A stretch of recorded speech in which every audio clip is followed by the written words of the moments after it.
Chapter 1. The nights after autumn were exceptionally cold. Every household in the mortal realm had long since shut their doors and shut their lights. Deep in the mountains and dense forests, thousands of demons gathered. For the first time, all the races put aside their grievances and appeared at the same time. Tigers, rabbits, foxes, snakes, all kinds of demons were present. For a moment, the entire forest was filled with the voices of all kinds of demons, big and small, soft and seductive. Above them sat 10 demon kings. These were the top experts of the demon realm. At this moment, a solemn expression appeared on their faces. Demons, I'm sure you all know what has happened here recently, Yizichin said. The tiger race had always been strong.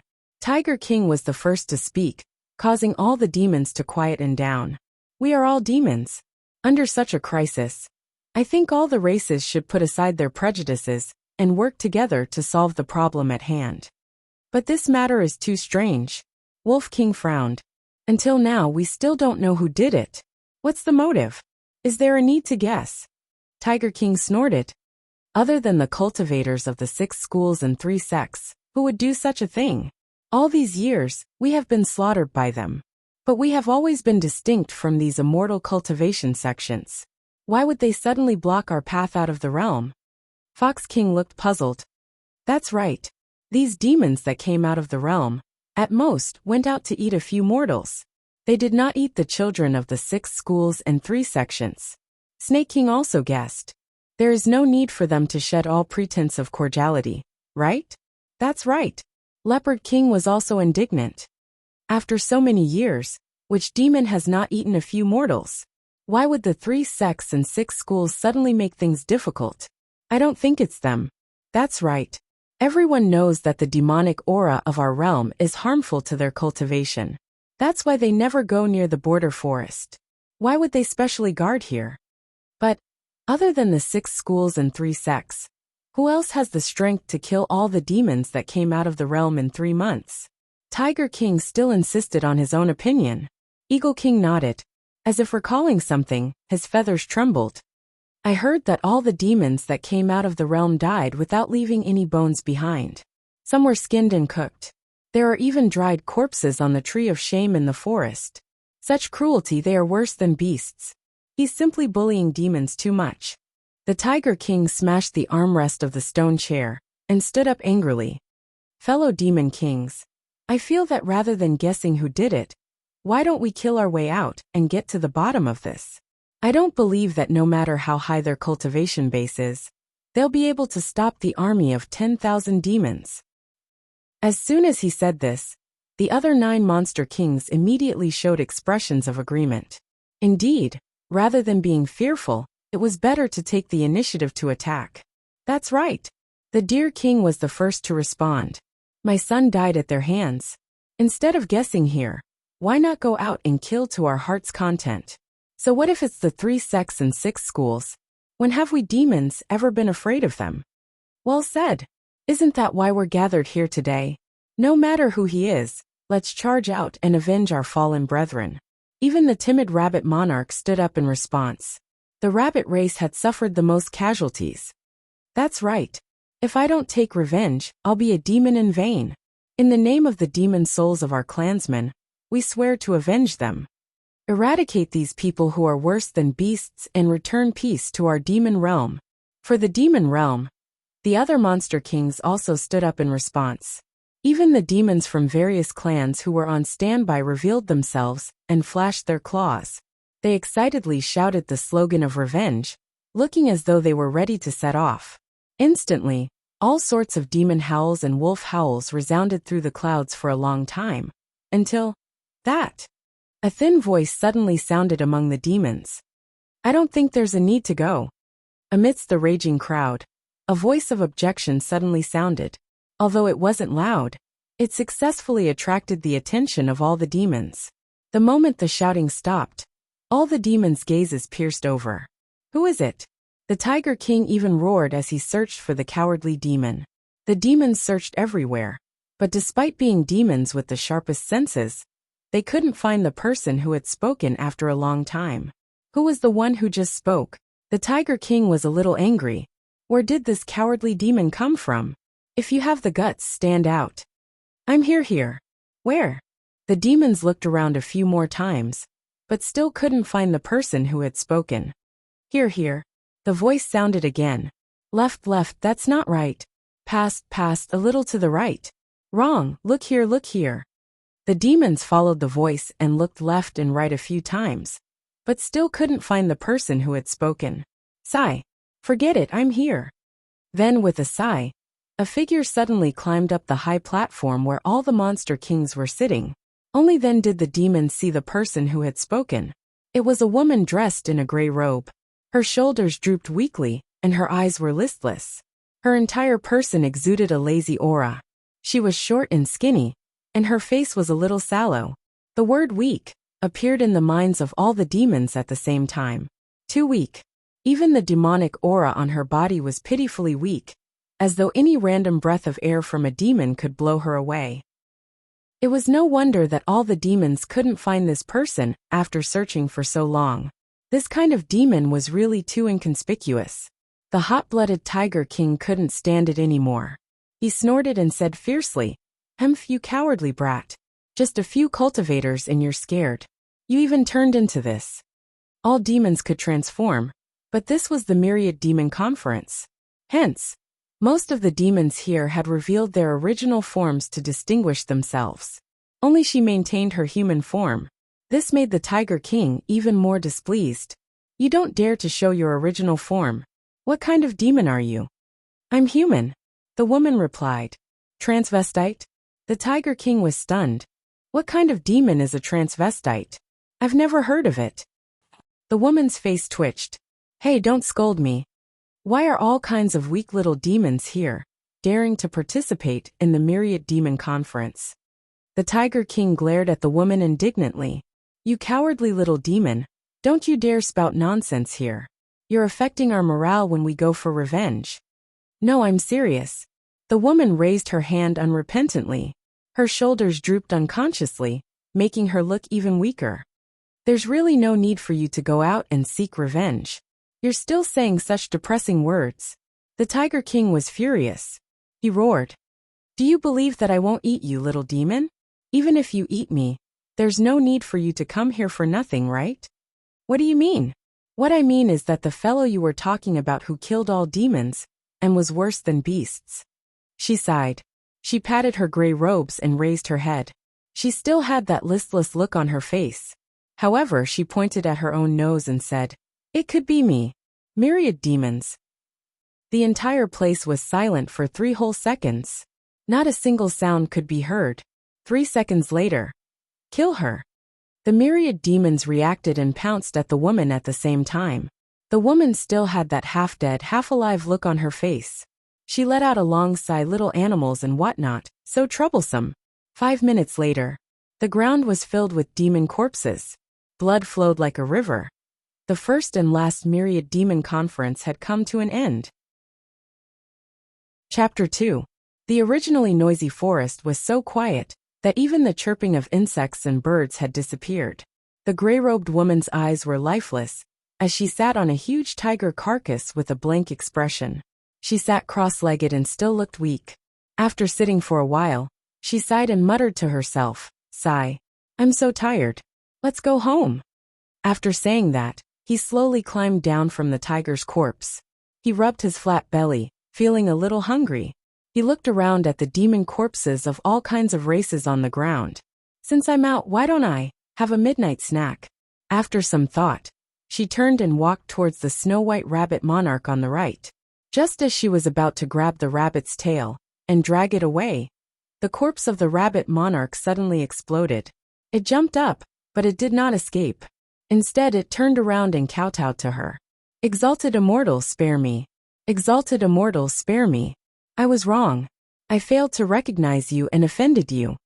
The rabbit monarch's face was smeared with tears and snot as it kowtowed with all its might.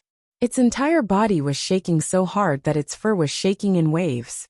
"Were you pretending to be dead?" The woman blinked and squatted down in front of the rabbit. The rabbit monarch trembled even more violently. "Exalted immortal, spare me. I'm just a little rabbit monarch. I'm different from them. I eat grass and have never eaten a human before. I have old rabbits and young rabbits. I'm even pregnant with a nest of them. I can't die. I beg you to spare my life. It was too terrifying. It had never seen someone with such a high cultivation level. She looked weaker than a mortal, but she annihilated tens of thousands of demons in an instant. There were even 9 10th level demon monarchs among them. Her moves were clearly unsystematic, but she could kill more than 10 demons with a single slap. The demons didn't even get to find out how strong she was before they were sent to the Yellow Springs. Too terrifying, too terrifying. It was no wonder that none of the demons that left the demon realm returned in the past 3 months. With such a powerful figure around, it would only be a matter of 2 to 4 hours if she wanted to annihilate the demons. You're pregnant with a rabbit? She suddenly asked. Yes, yes. The rabbit monarch nodded and subconsciously shrank its belly. Oh. The woman stared blankly for a moment, then suddenly nodded at it. Congratulations. Ah. The rabbit monarch was stunned and reflexively replied. Thank you? What did she mean? Could it be that he had designs on the child in his stomach? You've never eaten a human before? Really? It nodded furiously. I cultivate the path of vegetarianism. Look at the fur on my body. There isn't the slightest bit of blood or resentment. Oh, then you can go. She waved her hand cheerfully and even said, go back and eat more grass. Give birth to a nest of vegetarian rabbits. Ah. The rabbit monarch was completely stunned as its eyes widened. You intend to let me off? Yeah. She nodded. After a while she added, supper makes you fat. The rabbit monarch still couldn't believe that its life had been spared so easily. It looked at the other demon corpses on the ground and asked, are you really not going to kill me? I don't have a hobby of torturing and killing small animals. Why would I lie to you? It didn't eat people. But the ones who died the most after leaving the demon realm were rabbits. The rabbit monarch covered his mouth halfway through his sentence. Over 100 demons had died in the past 3 months, and a third of them were rabbit demons. She didn't seem angry at all. Instead, she seemed to be seriously trying to recall. That seems to be the case. Then, because bunny is delicious. What kind of stupid reason was that? Degree. Look, venison is too tough, fox has a pungent smell, tiger is a protected animal after all. So I'm a little afraid to eat it. Snake has a lot of bones. She counted with her fingers and finally concluded. So you rabbits are still the best, delicious. The rabbit monarch felt tears welling up in his heart. So the reason why the rabbits had such a high casualty rate was because of the quality of the meat. It didn't want to taste good at all. Wait a minute. An almost ridiculous answer popped up in the rabbit monarch's mind. So, exalted immortal, you killed those demons for to eat, she replied matter-of-factly. I have to live too. So the reason why the dead demons didn't even have their corpses was because they were all made into food? What happened to fasting and abstaining from food as a prerequisite for human cultivation? The 3 sects and 6 schools were a bunch of liars. Degree.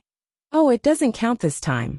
She suddenly thought of something and pointed at the demon corpses on the ground, adding, I live in the thatched cottage nearby. You guys didn't sleep at night and kept howling here, waking me up. You know, who doesn't have a bad temper after waking up?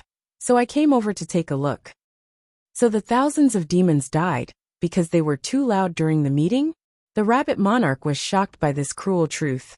Seeing that the woman was about to turn and leave after the explanation, perhaps because of her casual tone, which was the complete opposite of her martial prowess, the rabbit monarch suddenly had a bold plan.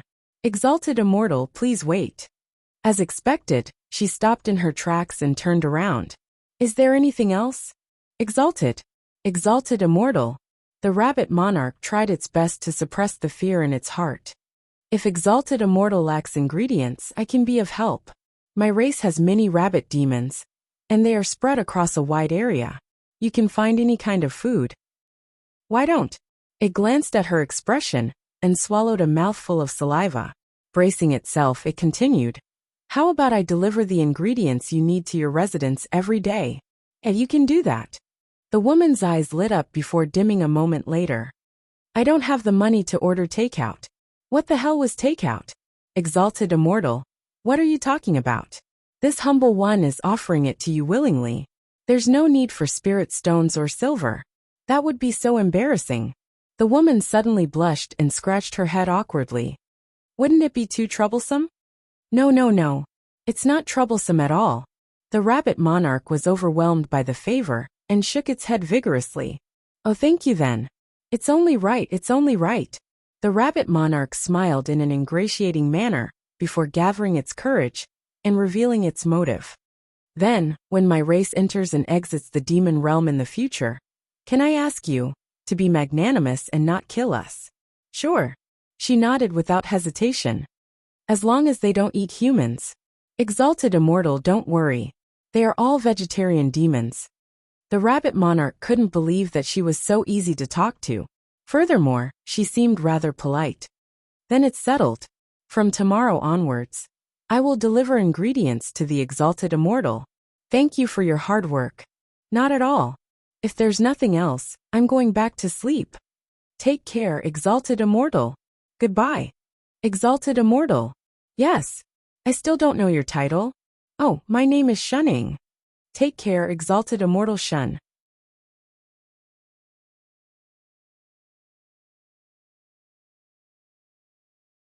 Furthermore, his strength was so great that he couldn't believe it himself. Clearly, some small animals had special abilities, such as being able to breathe fire when they opened their mouths, or slashing the ground with their claws. However, these skills seemed to have no effect on her at all. At most, the flames would burn off a corner of her clothes. If the ground split open, she would be able to crawl out again.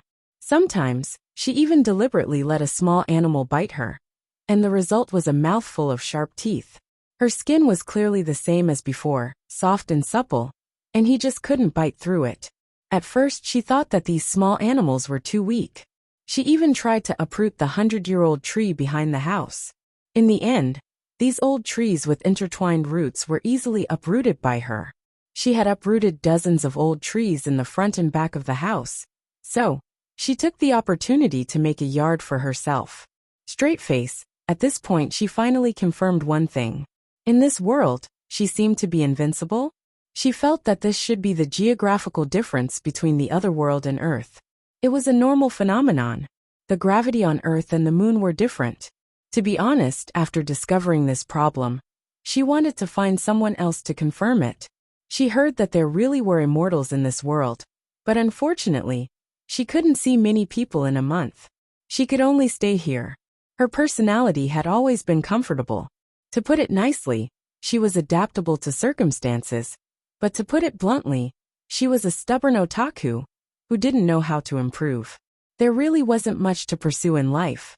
Although her cooking skills were hard to describe, and she often cooked until it was burnt, at least she didn't have to go hungry. Eating the meat of small animals that could talk was a little awkward, but as she ate and ate, she got used to it. ___/, I'm so sleepy. Shunning stretched lazily and pulled at the tattered quilt, feeling sleepy. It was a tiring night. She could finally go back to sleep. Hopefully, she wouldn't encounter anything that would disturb her sleep.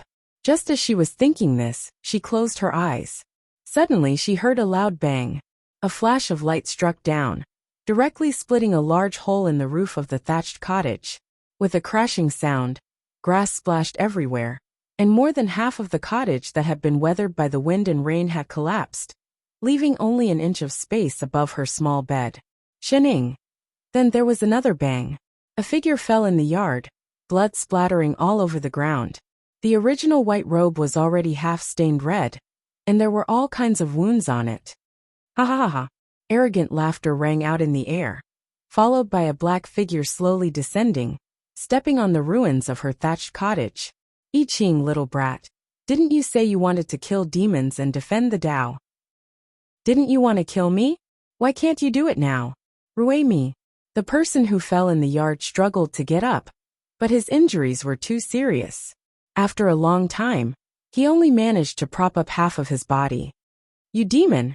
You used the soul of a living person as a sacrifice to the soul-devouring Gonfalon. As a righteous cultivator, everyone has the right to kill you. Humph. Still stubborn. The man in black snorted.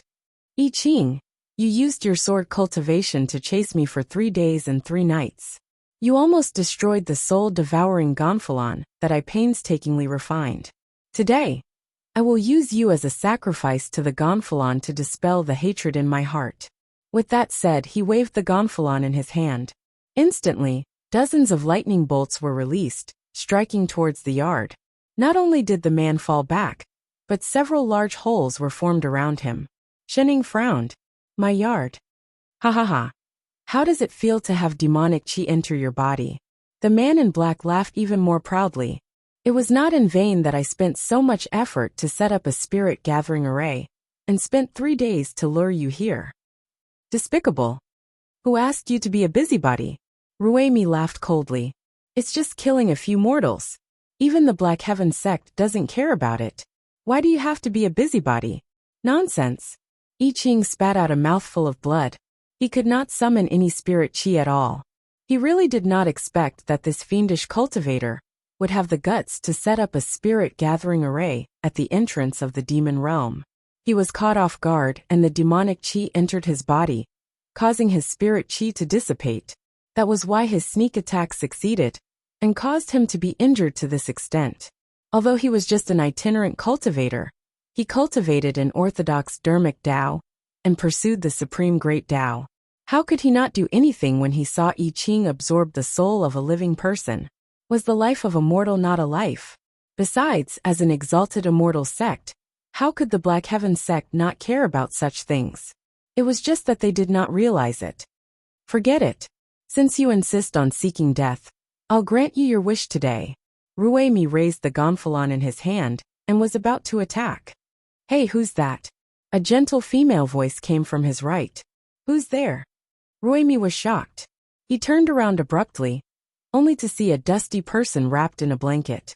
Her entire body was dirty, and there were a few strands of straw stuck in her messy hair. His heart tightened. It was a woman. When did she get here? Even with his cultivation, he did not notice her at all. He looked her up and down, and realized that she had no cultivation at all. Only then did he relax. She was just a mortal. I didn't think that there would be mortals living in such a deep mountain forest. The corner of Ruemi's mouth curved into a strange smile. Another good material for the gonfalon. What are you trying to do? The moment he said that, the person on the ground struggled to get up as if provoked. He shouted, You still want to harm people? You have a kind heart. Ruemi was disdainful. He walked toward Shining. You're already like this, and you still want to save people. Stop. Ruemi is just a mortal. Heh. His smile deepened. My soul-devouring gonfalon does not despise the souls of mortals. You, girl, run quickly.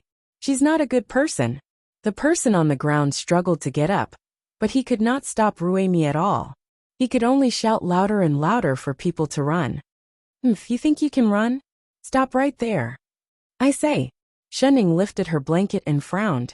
Can you guys be quieter? She said late at night. Ruemi had already walked to the side of the bed. Hearing that, he laughed softly and said, Heh, little doll, I'll make you quiet right away. The kind that would be quiet forever.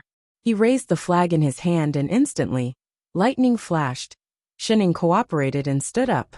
She let out another long sigh and reached out. Calmly, she passed through the layers of lightning and grabbed the person's collar. Ruemi was shocked. Before he could react, he felt the world spinning in front of him. Shining grabbed his collar and swung him to the right. With a loud bang, he fell to the ground. Then she swung him to the left. As if she was swinging a cloth bag, she swung him left and right. For a moment, the entire forest was filled with sounds of smashing and smashing, as well as her extremely unhappy grumbles. I told you I have a bad temper when I wake up. Who asked you to disturb my sleep? Who asked you to disturb my sleep? Who asked you to disturb my sleep? I Ching. Was he seeing things? Before he could see clearly, his vision went black, and he finally fainted. Chapter 4. When I Ching woke up again, he found himself still lying in the yard. He did not even move.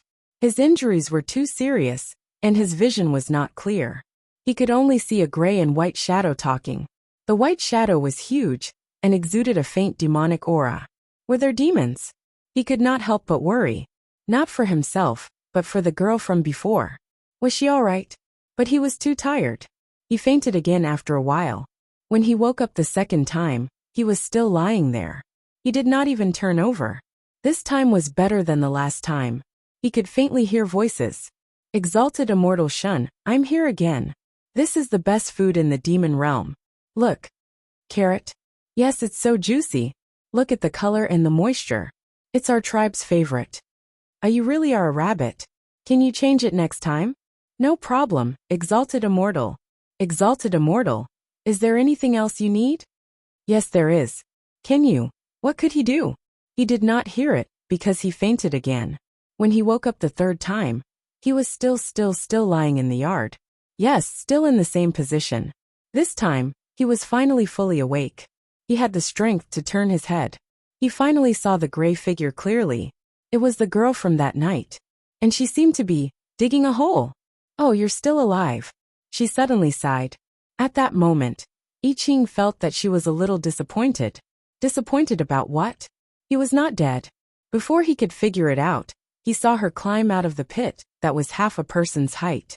She passed something to his mouth and said casually, "Are you hungry? Do you want to eat?" I Ching looked at it. It was an extremely rare 10,000-year-old ice ginseng. It seemed that he had thought too much. This kind of meridian repair sacred medicine was extremely rare, even in the 3 sects and 6 schools. She actually gave it to him so casually to heal his injuries. This girl was too kind. He hesitated for a moment. He did not know how to repay such a great kindness. But he really needed it now. After thinking about it, he finally nodded. Thank you. Full of gratitude, he lowered his head and nibbled on the 10,000-year-old ice ginseng in her hand until it was finished. Almost instantly, the spiritual energy in his body began to recover, and his broken meridians and tendons began to repair. Shening looked at him silently. This man had been lying motionless in the courtyard for a few days. He was not even breathing. At first she thought that he was dead, but she was used to being lazy. She really did not want to waste her energy to drag him out, so she let him lie there. Today, on a whim, he wanted to dig a hole and bury himself. But he woke up again. Full. Do you want more? Shening took out another carrot that the rabbit monarch had given her. I Ching really wanted to answer her, but his body was really in too much pain. The pain of his meridians recovering was not something an ordinary person could endure. In addition, his cultivation was suppressed by the demonic aura, and he could not seal his 5 senses, which made it even more painful. In less than 10 breaths he fainted again. Hey, are you okay? Seeing that the person on the ground suddenly stopped moving, Shening poked him with the carrot. Are you allergic to carrots? He checked his nose. Damn, he's dead again. Shening. He felt a little wronged. When I Ching woke up for the 4th time, he was still on the ground. At this point, all the meridians in his body had recovered, but the demonic aura in his body had not been cleared, so he could not use his spirit energy. And the lady in gray who saved him was still digging a hole. Straight face, she was still digging the same hole. The previous time, it was only waist deep, but now it was neck deep. Miss. He sat up and could not help but call out. The person who was seriously digging the hole paused and turned around, seemingly in a daze. So you're not dead? She frowned and sighed. Then she crawled out of the hole on all 4s. As she crawled, she muttered, "You should have said so earlier. I dug for so long." I Ching gave her a hand and helped her out. Turning back to look at the deep hole, he asked subconsciously, "Miss you?" Why did it feel like she was even more disappointed than before? Shen Ying's face seemed to twitch. She coughed and said with a serious expression, "Isn't it because there were so many holes in the yard because of that person in black last time? I want to fill them up." "But you were digging a hole just now." I Ching was even more confused. "Yes," she continued. "If I don't dig, how am I going to fill the hole with soil?" I Ching was stunned for a moment. Why did this sound so strange? But he did not continue asking. Instead, he turned and bowed respectfully. "I am I Ching. Thank you for saving my life, Mississippi." Shening was stunned. Had she saved someone before? May I ask for your name, benefactor? Shining. Miss Shun, I am unable to repay you for saving my life. In the future, if you have any requests, as long as it is not against morality, I Ching will not refuse. There's no need. I didn't do anything. No, I must repay this favor. Otherwise, it will go against my Tao heart. Please instruct me, benefactor. I didn't do much. She thought about it and handed the shovel in her hand to him. Why don't you help me fill the hole? I've been digging for more than 10 days. It's quite troublesome. Yes. I Ching was delighted. He immediately took the shovel from her. I will not let you down. As long as you're happy. I'll go back and wash my hands. Take care, benefactor. He bowed again. Shining then walked back into the house. I Ching was a sword cultivator with a strong physique. Although the demonic qi in his body had not been cleared, and he could not use spells, filling a few holes was a piece of cake for him. In a short while, he had already filled all the holes in the yard, including the 2-meter deep hole that Shining had dug. Just as he was about to report to his benefactor in the house, he suddenly felt a huge wave of yin qi coming towards him. His whole body felt as if he had fallen into an ice cave. His body instantly entered a state of battle. This was demonic qi. Such a strong demonic qi. Who is it? He summoned his weapon and turned to look at the source of the demonic qi. He saw a huge white figure hopping out of the forest. It had long ears, red lips, and a 3-petaled mouth. It was actually a rabbit demon, and the thick demonic qi around it was at least 8th stage. No, maybe even higher. The demonic qi was so thick. This was a demon king. I Ching suddenly felt a little hopeless. He did not expect to meet a demon king at this time. Not to mention that his spirit qi had not recovered. Even at his peak, with his golden core cultivation, he had no chance of winning in front of a demon king that was comparable to a nascent soul. Although the path of immortal cultivation had always been going against the heavens, he was prepared to die the moment he stepped on this path. But at this moment he was worried about the person in the house. It did not matter if he died, but what about his benefactor? He must not let anything happen to her before he repaid her kindness. At the thought of this, he took a step forward and gripped the sword in his hand tightly. Even if he had to risk his life, he had to protect his benefactor. He forcibly mobilized his spirit qi. Almost instantly, the demonic qi in his body backfired, and he tasted blood in his mouth. Chapter 5. As the demon king came closer, I Ching could see clearly that there was a large group of white figures following behind it. There were other rabbit demons. Counting carefully, there were actually close to 20 of them. They were all high-level rabbit demons. I Ching's heart turned even colder. One demon king was already going all out. A group of... Just as he was considering whether to self-destruct his golden core and fight it out, the demon king shook its long ears and suddenly spoke in an extremely flattering tone. Hello, is exalted immortal Shin around? You. I Ching's big move was stuck. He did not know whether to release it or not. Oh, I agreed to come at this hour with exalted immortal. The demon king laughed as it explained, becoming more and more flattering. Its attitude was almost subdued. Exalted immortal, what's the matter?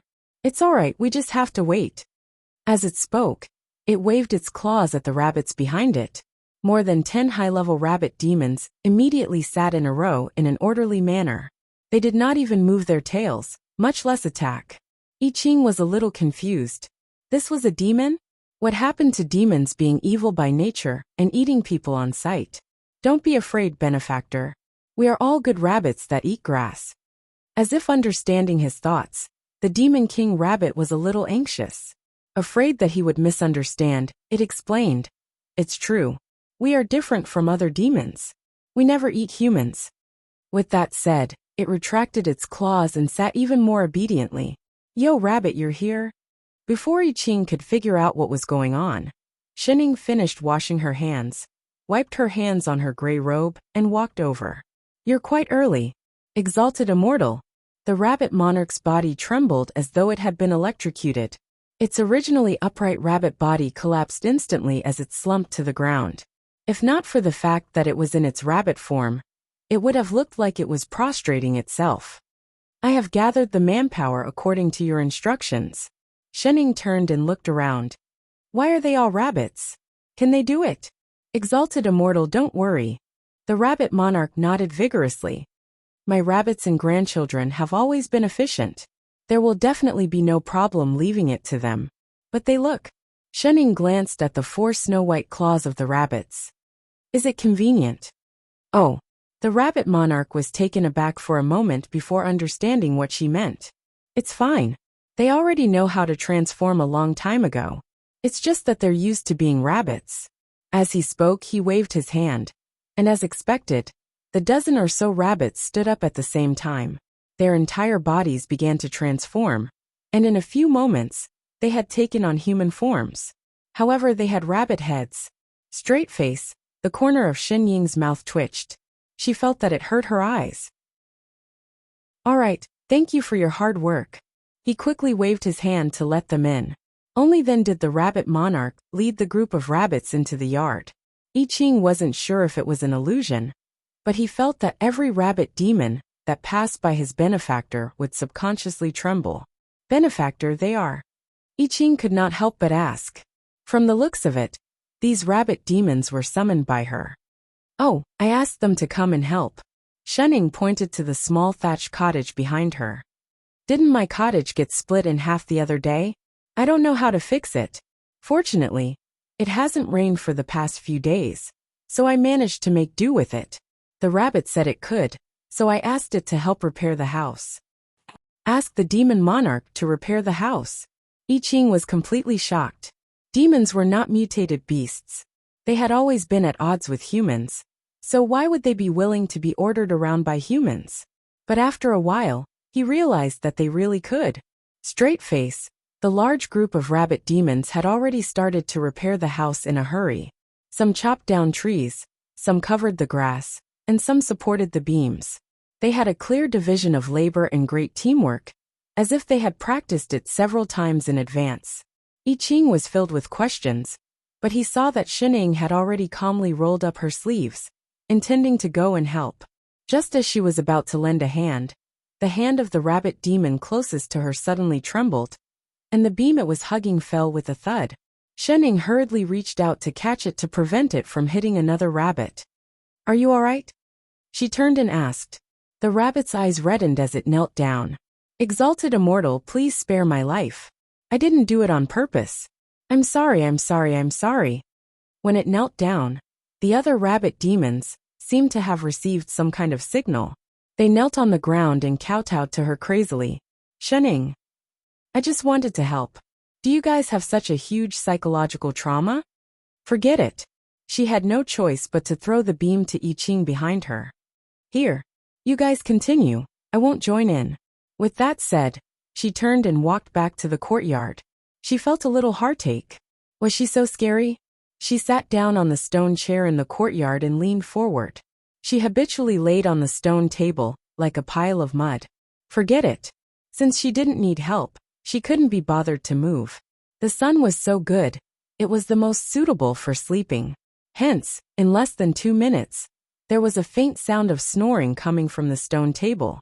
The moment the sound was heard, I Ching clearly heard all the rabbit demons heave a sigh of relief, as if they had just survived a disaster.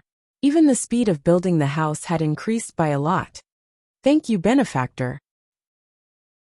A rabbit demon took the beam from his hands with a face full of gratitude, as if he was a friend who had gone through thick and thin with him. Why are you all so afraid of Lady Shen? He couldn't help but ask. You don't know. Instead, the rabbit demon looked shocked. Wasn't he the exalted immortal's friend? The rabbit monarch had clearly said that he had been lying in this courtyard for a month. Actually, I'm not very sure either. The rabbit demon looked at the monarch who was planting grass on the roof and said in a low voice, I only heard from the monarch that this exalted immortal's powers are boundless, and no one is her match. No one knows what realm her cultivation has reached. She has been living in seclusion here for several months, specially stopping those demons who come out to eat humans for fun. I heard that when the 9 demon monarchs joined forces, they couldn't even withstand one move from her. So my monarch has repeatedly warned us not to anger the exalted immortal. The more I Ching listened, the wider his eyes widened. He didn't expect Lady Shen to actually, no, Senior Shen to actually be such a powerful person. He suddenly recalled the scene of Rui, me being smashed all over the ground that night, when he was seriously injured and fell here.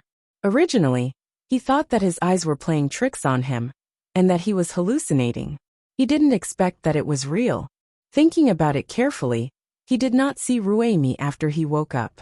No matter what, he was still a golden core fiendish cultivator. Unless a sword cultivator of the same level, or a nascent soul cultivator made a move, no one could do anything to him. If Shining was really a mortal with no cultivation at all, it would be impossible for her to escape from the other party's hands. He took a closer look at the person who was sprawled on the stone table without a care for her image, drooling and snoring loudly. She still didn't have the slightest trace of spiritual energy on her body. She looked just like a weak mortal. There were two possibilities for such a situation. One, she was just a mortal.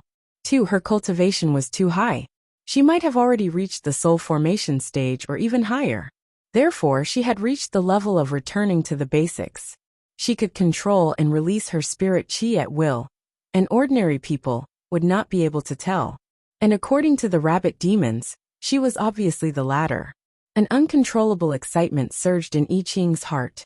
Even his sword heart, which had not moved for a long time, was trembling with excitement. This was an expert that no one could figure out at all. At the same time, Expert Ing, who was in dreamland, smacked her lips and suddenly spoke in her sleep. Hee red braised pork spicy chicken, mapo tofu. I Ching. This must be some profound dermic technique, it must be. Oh ho ho. Chapter 6. When Shening woke up, it was already dark. None of the rabbits had disappeared, leaving only the man in the blood-stained white robe sitting in front of her, looking at her with a conflicted expression. Shening paused for a moment before she remembered who this person was. Oh, that pit. Where are the rabbits? Where did he go? She turned her head to take a look, and found that the house had been repaired. Moreover, it had grown in length and width from a small single-room hut to a large 5-room hut. They were a group of good rabbits. They finished building the house. They were afraid to disturb your sleep, so they went back first. He pointed to the pile of ingredients in front of the house and said, "This was left behind by the rabbit monarch. It said that it's today's portion." Oh. Shening scratched her head and stretched lazily. She walked to the pile of ingredients and picked one up. Frowning, she asked, "Why is it carrots again?" "Sigh. They really are a bunch of rabbits. Yesterday it was carrots, today it's white radishes. Holy shit. There were also green radishes. You won't be giving me purple tomorrow, will you?" I Ching followed, his heart surging. Even a 10,000-year-old ice ginseng and a 1,000-year-old green spirit could be treated as ordinary carrots. He was indeed a hidden expert. "Forget it, I'll just make do with it." Shening, who really thought that it was a radish, sighed. She grabbed the radish with one hand and picked up the vegetable basket on the ground with the other. She was about to enter the house when she turned and saw I Ching beside her. She was stunned. Why aren't you leaving yet?" she said as she chewed on the carrot. "Can't you leave now? Don't you want to go home and get a free meal? I only have carrots." Saying this, she handed the basket in front of him, indicating that he could take whatever he wanted. I Ching's heart warmed, and he hurriedly cupped his fists and bowed. "Thank you, Senior, but my meridians have already been repaired, so I don't need this." Oh. Shening, who had no idea what he was talking about, could only guess that he didn't want to eat. She kept the basket and said, "Then goodbye." She turned to enter the house.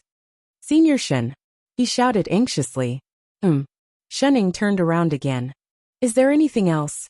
I Ching's brows furrowed and unfurled, as if he were in a dilemma.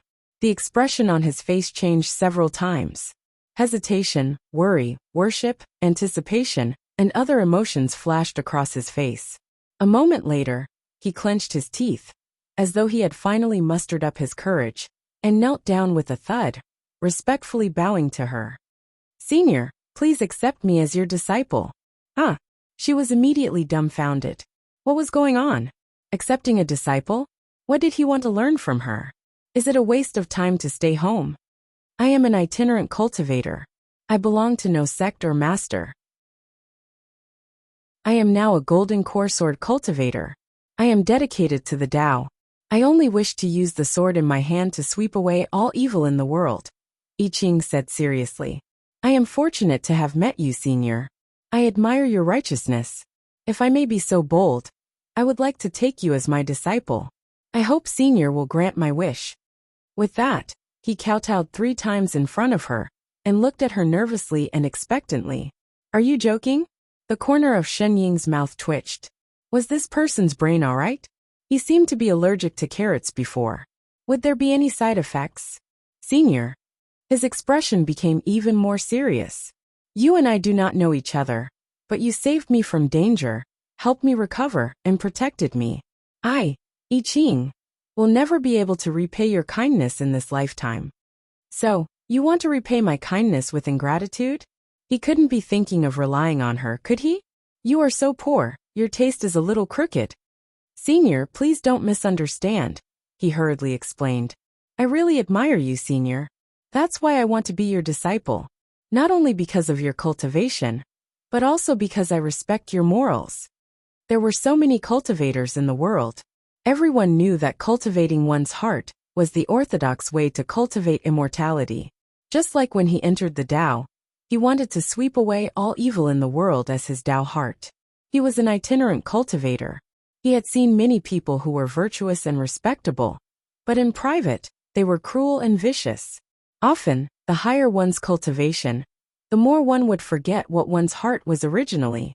Eventually, one would be plagued by mental demons. But who in the world did not have selfishness? Who could always remain kind? He could not guarantee that one day, he would not be lost.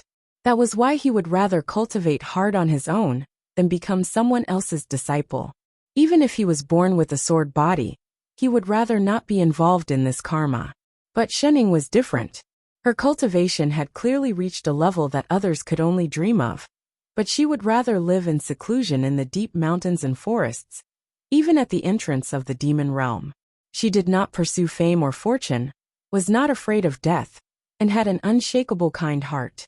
She extended a helping hand to someone who had nothing to do with her. To be able to persevere to this point, what was the point of becoming an immortal? The moment he found out the truth, his heart was moved. This person was like the only clear spring in this filthy world. He wanted to be like her, to always maintain this kind of heart, and even more to be as strong as her. For the first time in his life, he had the thought of asking her to be his master.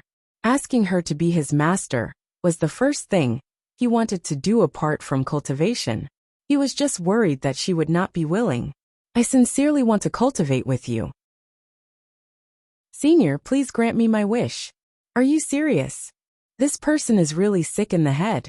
What should I do? So troublesome. I Ching's heart can be summoned by the sun and moon. Heaven and earth can bear witness. Hee. Shen Ying's mouth twitched. No. With that said, she turned and entered the house, closing the door with a bang. What disciple? She had even repeated a year of primary school twice. Oh, exalted immortal, what's wrong with benefactor? The rabbit monarch could not help but ask. It pointed outside the house. He has been kneeling for 3 days. Benefactor? Shening was stunned for a moment before realizing that the rabbit was referring to I Ching. What else can it be? He must be taking things too hard. Ever since that day, this person had really been pestering her, insisting on being her disciple no matter what. No matter how she tried to persuade him, even to the point of using trickery, his determination to become her disciple did not waver. He had been kneeling in the yard for 3 whole days, refusing to get up no matter what. It had caused her to have poor sleep quality recently. Sigh, if she had known, she would have fed him less carrots. Look at the aftereffects of this allergic reaction. Oh yes, where's the thing I asked you to bring the other time? Did you bring it? She directly pulled the basket from its hands and started searching. I brought it. The rabbit monarch hurriedly nodded. How could I dare to forget exalted immortal's instructions? With that said, it took out a pile of meat from the basket. There were pork, lamb, and beef. I got my rabbit grandchildren to rush to the mortal town 50 kilometers away overnight to get this. It's still fresh. Mortal town. Shenning turned to look at it. The rabbit monarch's anus tightened. I transformed into human form and exchanged the pearl given by the clam demon. I didn't alarm anyone. Oh, it's been hard on you. She picked up a piece of meat and immediately ran to the kitchen at the back. After munching on carrots for a few days, there was finally meat to eat, and it was pork. Immediately, images of meat dishes appeared in her mind. Chili stir-fried meat, red braised meat, boiled meat. Just thinking about it made her salivate. But the problem was, she didn't know how to stir-fry it. Goo. B. Chapter 7. Shenning hesitated for a while. She could only cook the meat in plain water as usual, and scoop it up to eat it when it was cooked. She took a bite. It was bland and astringent. Her entire mouth was numb. The more beautiful her imagination was, the harsher the reality was. She opened her mouth and spat it out. Tui tui, it tasted terrible. In the past, she didn't feel it when she cooked to appease her hunger. Now that she had the rabbit, the problem of food and clothing was solved. Why was it so hard to eat? Indeed, cooking was a profound knowledge. She silently turned to look at the new housekeeping rabbit. Do you know how to cook? The rabbit monarch trembled and shook its head like a rattle. I eat grass. I never cook. And I'm afraid of fire. Alright, she was in despair. It looked like she wouldn't be able to eat a normal meal. Indeed, a skill was very important. She should have attended New Oriental University. Shen Ying's whole body withered. What should she do now? The meat was wasted and there was nothing else here. Suddenly, she had a flash of inspiration. She turned and ran to the hall. She pushed open the door and shouted at the person kneeling in the yard. Hey, who's that? The person in the yard was stunned. Seeing that it was her, he immediately cupped his fists and said, I'm I Ching. Oh, you know how to cook? I Ching's face was full of confusion, but he still answered honestly. Before I refined my qi, before I achieved grain liberation, I did some. Then you know how to cook. Shenning was delighted and ran out. I do know a little. All right. She patted his shoulder hard. I promise you. From today onwards you're my chef Apui, she said at the last minute. You're my disciple. I Ching was stunned. A moment later, a huge joy appeared on his face. He took 2 quick breaths and kowtowed to her 3 times. Thank you, senior. Disciple I Ching greets master. Alright, get up. We're family, no need to stand on ceremony. She chuckled and helped him up. I'm a little hungry. Go and cook first. Yes. He immediately stood up. His face was still filled with surprise and disbelief as he walked into the kitchen. An hour later, a table full of fragrant food had already been served. Master, this is my first time making it. I wonder if it suits your taste. I Ching asked nervously. Shenning was so busy stuffing food into her mouth that she didn't have the time to reply. She nodded as she ate, and after a long while, she squeezed out a string of unintelligible words. Woo woo woo woo. It was 2F** king delicious. Although it was just some home-cooked dishes, anyone who had been fed pig feed and carrots for half a year would find a piece of fermented bean curd overflowing with fragrance. Moreover, these dishes were indeed well cooked. Shenning swept through the dishes on the table, like a whirlwind sweeping away clouds. Only when her stomach could hold no more did she let out a series of burps and stop. She was so happy that her stomach felt alive. She had definitely picked up a treasure. She couldn't help but turn her head to look at her cheap disciple beside her in satisfaction, only to find that from the beginning to the end, he just sat quietly at the table and watched her eat, not even lifting his hand. Why aren't you eating? Aren't you hungry? She recalled that he hadn't eaten anything during the 3 days he had been kneeling. He had even rejected the carrots and cabbages she had given him. I thought he was going to go on a hunger strike. Now that she had already promised him, wasn't he hungry? Master, when I was at Foundation Establishment, I had already achieved grain liberation. Besides, the food of mortals is not beneficial to cultivation, so He stopped mid-sentence, as if he had discovered something. His eyes lit up and he said, Could it be that Master wants to tell me that eating the food of mortals is also a kind of cultivation? With that said, he picked up his chopsticks excitedly and was about to start eating. No. Shenning knocked his chopsticks down. How would I know that you don't need to eat? I'm different from you. I eat because I'm hungry, I have to eat. Since food is not beneficial to your cultivation, don't eat it. What if he really ate something bad? So why did he have to acknowledge her as his master? Their specialties were not compatible, it would kill him. Yes, master. He put down his chopsticks without hesitation. After finally having a good meal, Shening felt that her life was complete. Her whole body became lazy again, and even her bones turned soft. She looked like a boneless worm, lying on the table without a care for her image. Her eyes narrowed as she started to feel sleepy, and I Ching was obviously used to her sad look. He turned to clean up the bowls and chopsticks on the table. Shening looked at him with narrowed eyes. She wanted to help, after all. He was the one who had just cooked. But she was too lazy to move. She watched silently as he entered the kitchen. Suddenly, a thought arose in her mind. Perhaps taking in a disciple was not a bad idea. Master, I Ching, who had finished washing the dishes, suddenly spoke. Yes, she responded, turned her head to another side, and continued to lay on the table. I Ching hesitated for a while before continuing to ask. Disciple has something to ask, master. Yes. Master, can you tell disciple where the fiendish cultivator I fought with last time ruined me? He frowned and continued. He used living souls as sacrifices to cultivate the soul-devouring gonfalon, and he cultivated an extremely sinister fiendish technique. His whole body was filled with poison. Oh, that person was carried away by the rabbit, Shening answered weakly. The rabbit said that it liked his body very much. It said that it wanted to take it back to make radish, so I gave it to him. She could not always leave it in the yard. That's good. I Ching heaved a sigh of relief. With the cultivation of a demon king, even if that person did not die, he would not be able to get away with it. Moreover, the poison in his body was useless against demonic aura. Oh yes, her head, which was resting on the table, tilted. That person seemed to have left something behind. Shening thought for a while and sighed. Then, she supported herself on the table and stood up slowly. She opened the curtains of the inner room and suddenly leaned over to the side of the bed. She reached under the bed. Master? Found it. She pulled hard and suddenly pulled out a black flag from under the bed. It's this. The rabbit only moved his body away and left this behind. Do you want it? She reached out and handed it over. Soul-devouring gonfalon. I Ching was shocked. He took the flag and looked at it carefully. He saw that the surface of the flag was surging with black chi. His face turned pale. Oh no, this flag has lost its owner's control.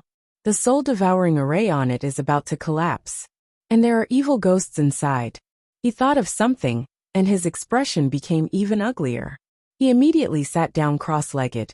I have to seal them quickly. As he spoke, he forcibly mobilized his spirit chi and set up an array.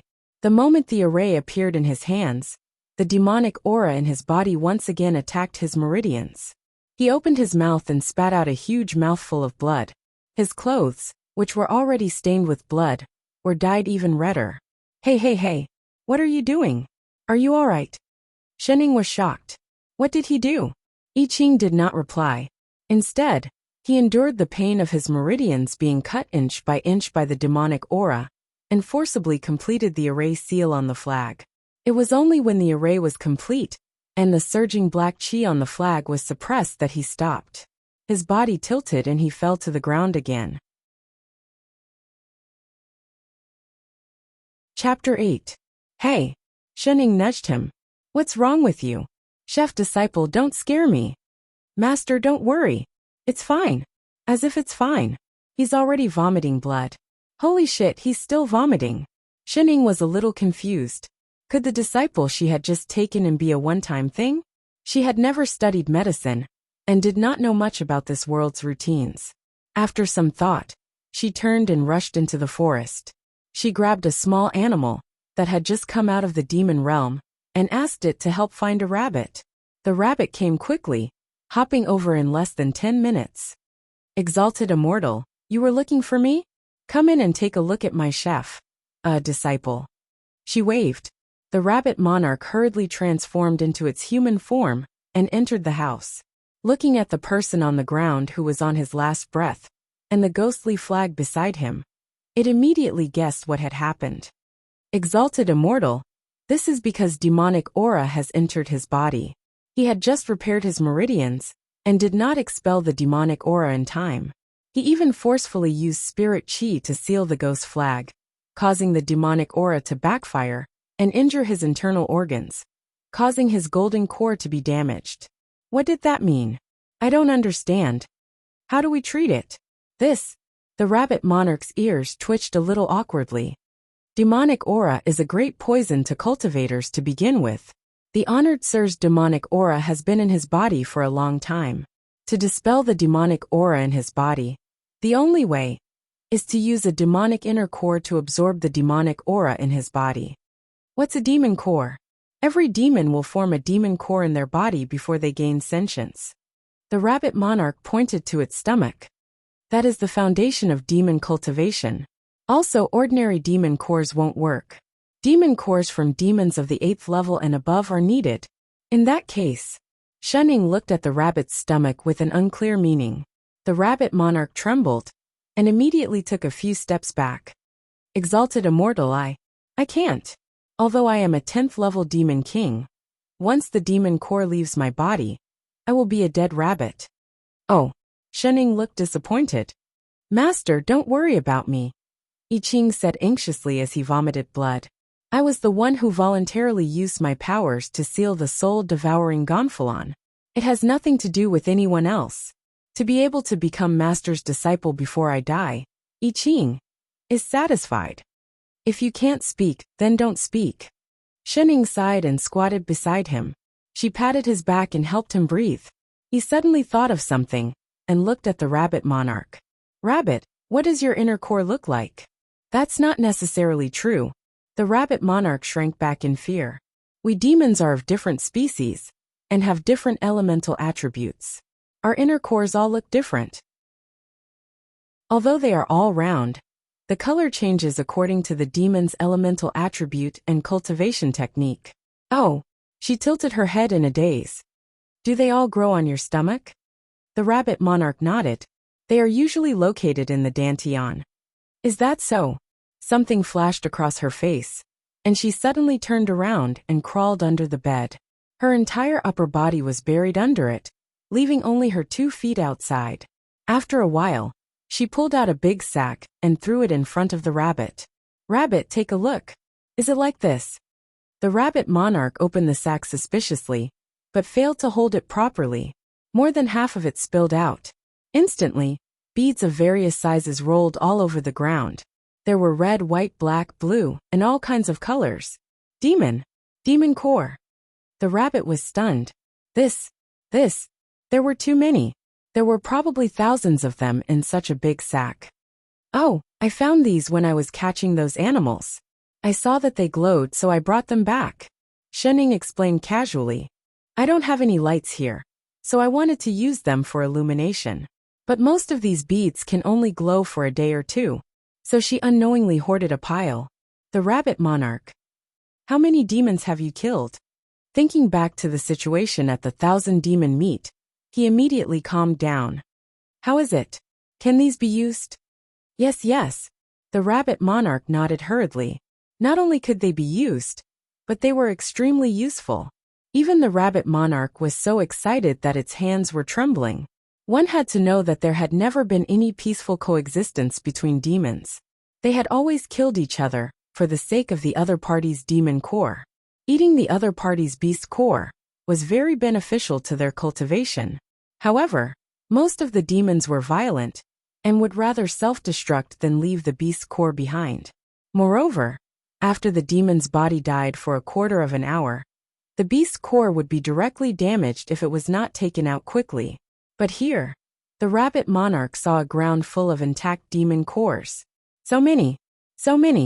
The rabbit monarch could not help but feel envious. It would be great if it could have 1 or 2.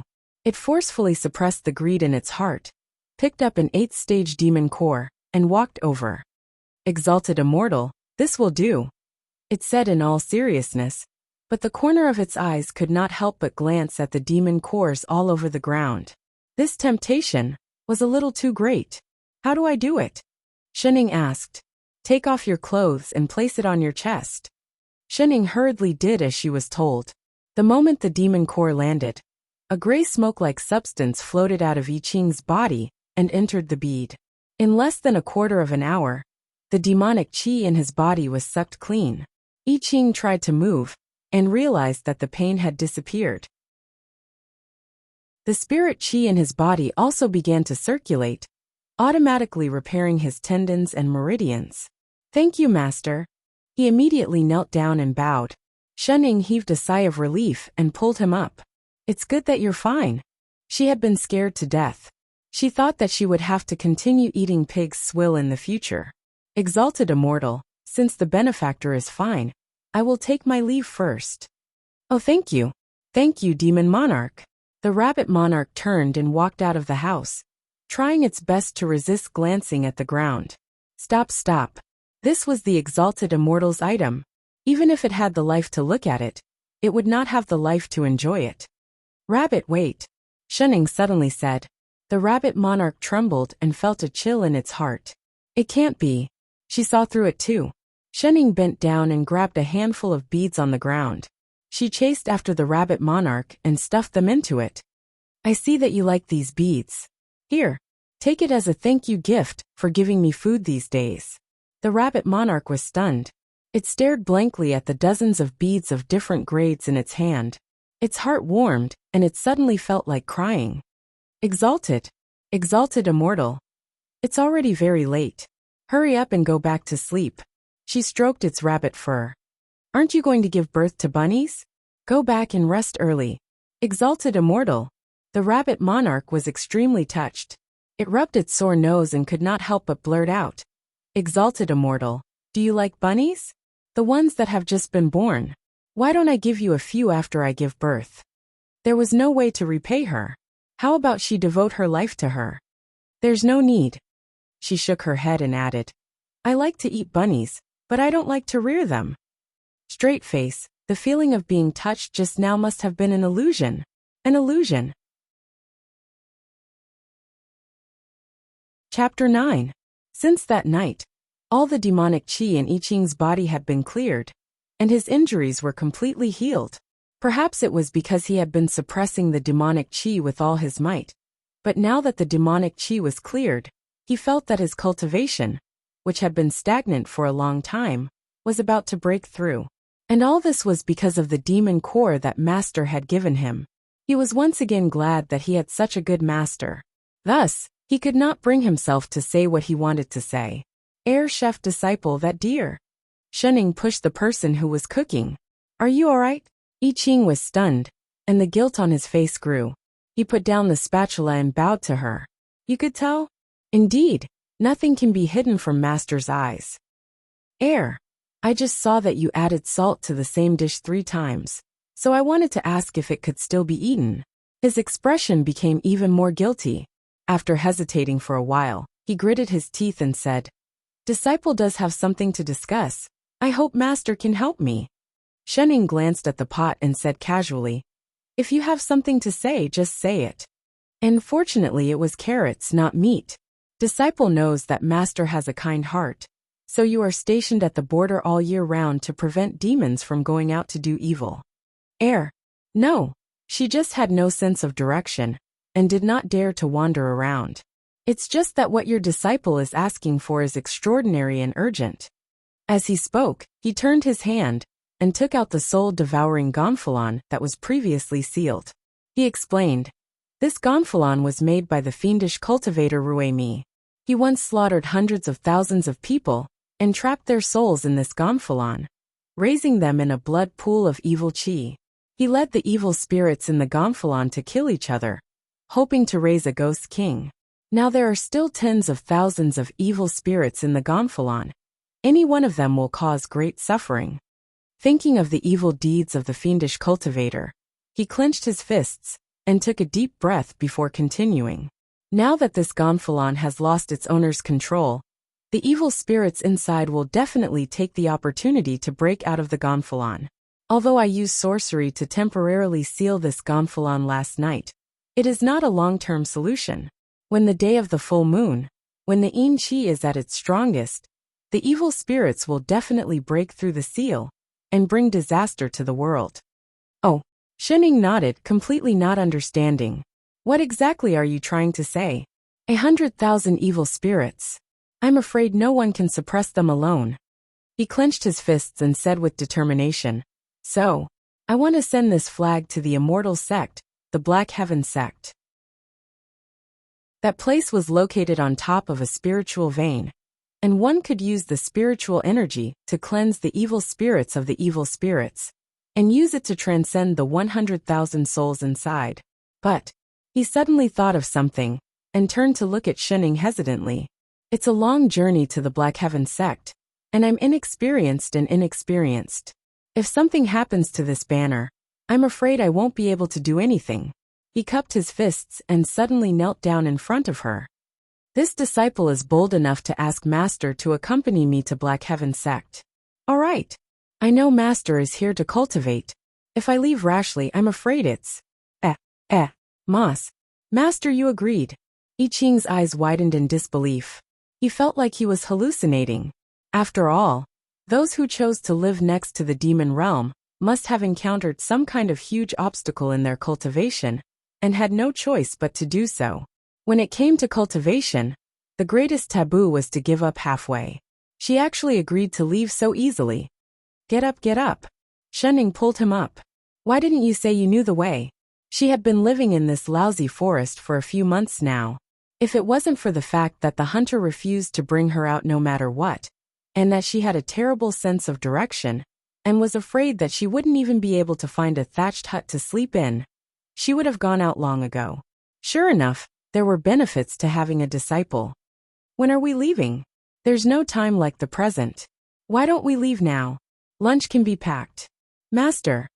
I Ching felt a lump in his throat. He was so touched that he had nowhere to put it. Master was really a kind person. He had no regrets in joining the sect. What are you standing there for? Shening turned and walked out of the kitchen. She waved her hand. Hurry up and pack lunch. We'll eat as we go. Time is of the essence. Forget about the dish in the pot. It was already burnt anyway. Yes. I Ching rubbed his nose and suppressed the gratitude in his heart. He turned and extinguished the fire. He straightened his back and walked out in big strides. There was a faint sense of Master's pride surging out. She could finally leave this shabby place. Shening was a little excited.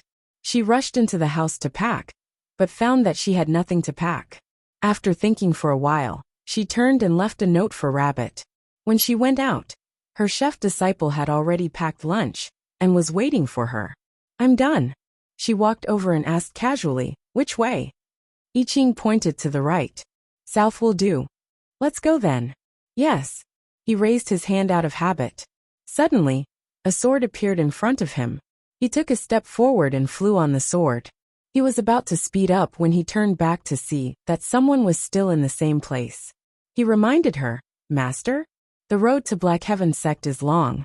We need to fly on the sword. Shening. What kind of high-tech technology was sword flying? If she could fly, would she have been trapped here for 4 months? Master? I don't know how. Ha! I Ching almost thought that he had heard wrongly. Seeing that she did not look like she was joking, he asked tentatively, Master, are you used to flying on artifacts? I don't know how. Then what about flying? Never heard of it. Then stealth. I don't know. I Ching was silent for a whole minute before flying back with a complicated expression. He hesitantly reached out to her and said, Then can I give Master a ride? Sure. She replied instantly. She turned and jumped onto his sword. Thank you. I'm standing still. Let's go. That eager look, no matter how he looked at it, seemed a little overly excited. She looked very much like a young disciple from a sect who was flying on a sword for the first time. I Ching shook his head and threw away this ridiculous thought. He led the others and flew on the sword again. Master was so powerful. How could she not know how to fly on a sword? There must be another reason. Could it be that she suffered some internal injury when she helped him expel the demonic aura last night? She did not tell him so that he would not worry. The more he thought about it, the more he felt that it was possible. He could not help but turn back to look at Shening. Master was really too kind. Shenning, who was really flying for the first time. What's with this cheap chef's look of concern for a disabled child? Isn't it just a ride? The two of them spent a whole 2 days flying. After leaving the forest shrouded in demonic aura, they passed through a wasteland. It was not until the afternoon of the 3rd day that they saw a small city in front of them. They could even faintly hear the bustling sounds of people. Master, we're here. I Ching stopped and put away his spirit sword. This is Black Heaven Sect? Shenning looked up at the words in front of the city gate, but found that she could not see it clearly. No. I Ching shook his head. This is the nearest cultivator city, Xuanyu City. The road to Black Heaven Sect is too long. If we fly on a sword, I'm afraid it will take half a month to reach the mountain gate. There is a transportation array in this city. It can be sent directly to Black Heaven Sect. Oh, although she did not really understand, it should be saying that there was a shortcut here. I Ching led the others into the city. They passed through the bustling streets and went all the way to the most central place. They only stopped when they came to a small square with the most people. There were many people here. Some were in groups of 3 to 5, and some were walking alone. All of them looked like they were sages. They lined up in a long line, as if waiting for something. I Ching brought Shenning to the back of the line. He pointed to the front and said, Master, the transportation array is in front. We can reach Black Heaven Sect in a while. Shenning nodded. She was a little sleepy, and did not have the energy to look around. The line moved quickly. In a short while they reached the front. Shenning then saw clearly that there was a glowing pattern on the ground in the middle. It looked a little like a magic array in some animation. There were 4 stone pillars around it, and some words that she did not recognize were written on them. Once people walked towards the pattern, they would disappear. So this was a transportation array. Shenning suddenly felt a sense of reality. 50 spirit pearls per person. The cultivator guarding the transportation array stretched out his hand to the 2 of them. I Ching habitually touched the storage bag beside him, but touched nothing. His body stiffened and his face turned pale. What's wrong? Shenning glanced at him. I Ching's face turned green again. He said in a low voice, I forgot that I lost my storage bag when I was fighting with Ruemi Master. Did you bring spirit pearls? What are spirit pearls? I Ching. Guard. After transmigrating, Shenning encountered the first crisis, no money. Chapter 10. If the 2 of you don't want to move, then move aside. Don't block the people behind. The guard impatiently waved the 2 away, and continued to stretch out his hand. The guard took out a translucent pearl, and handed it over, then walked towards the pattern. Master. I Ching's face was full of guilt. It was already a miracle that he survived the battle with Ruemi. He really forgot about losing his storage bag. It's all my fault. If I hadn't come in a hurry to deliver the soul-devouring Gonfalon, Master wouldn't have brought so many spirit stones. No, I really don't have money. Master, why don't you walk around the city first? 50 spirit pearls isn't much. I'll find a temporary job in the city. I'm sure I'll be able to earn enough for the teleportation fee before dawn, he suggested seriously. Forget it, let's go together. Shenning nodded. It'll be faster if there's 2 of us. With that said, she directly pulled him out of the square. I Ching seemed to be very experienced in such matters. After asking around on the street for a while, he brought her to the tallest building in the city. When they reached the in-charge, he cupped his fists and said, Fellow Taoist, I heard that this place needs guards. The in-charge was polite and returned the greeting. He looked at the 2 of them and said, Indeed, the treasure convention of the jewelry pavilion needs a few guards with high cultivation. May I know who you are? I'm a sword cultivator, a golden core cultivator. A golden core sword cultivator. The in-charge was delighted and bowed again with excitement. So you're a Tao Lord. I wonder if you meet the requirements. Of course you meet the requirements. The in-charge smiled like a flower. The auction today was special. He originally thought that it would be good to find a foundation establishment cultivator, but he did not expect to find a golden core cultivator. There were not many golden core cultivators in the entire Xuanyu city, let alone a sword cultivator. Tao Lord, You only need to escort the person who obtained the treasure today back, after the treasure convention. The reward is 2 inferior grade spirit stones. What do you think, Dao Lord? I Ching thought about it and asked. For the 2 of us, 2 inferior grade spirit stones each. 2 of us? The in-charge was stunned. He turned to look left and right before noticing Shening.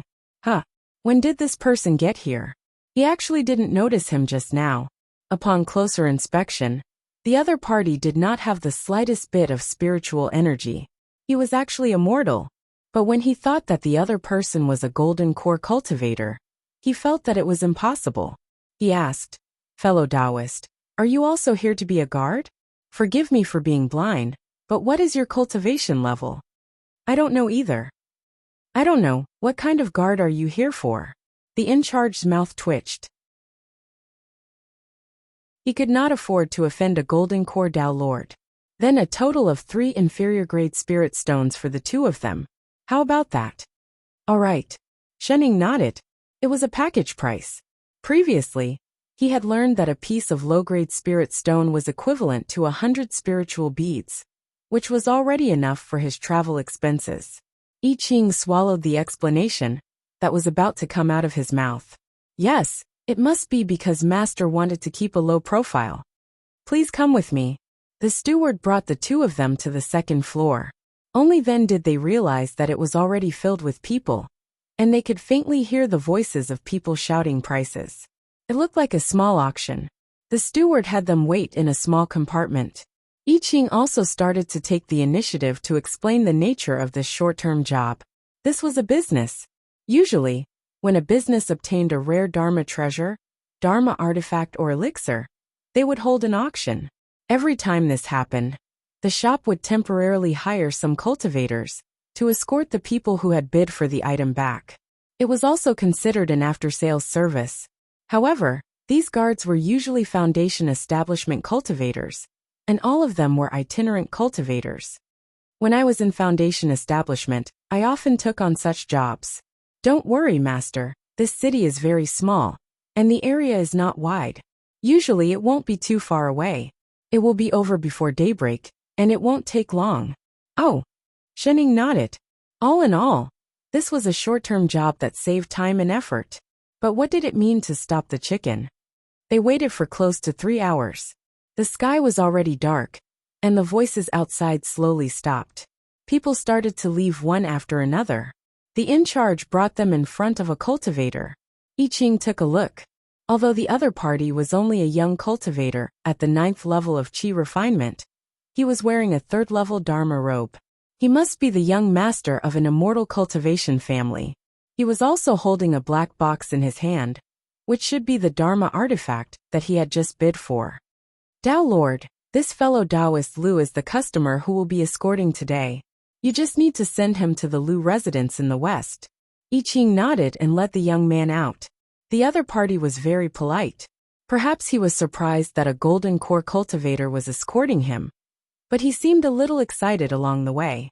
He talked about how he had bid for the treasure in his hand as he walked towards the west of the city.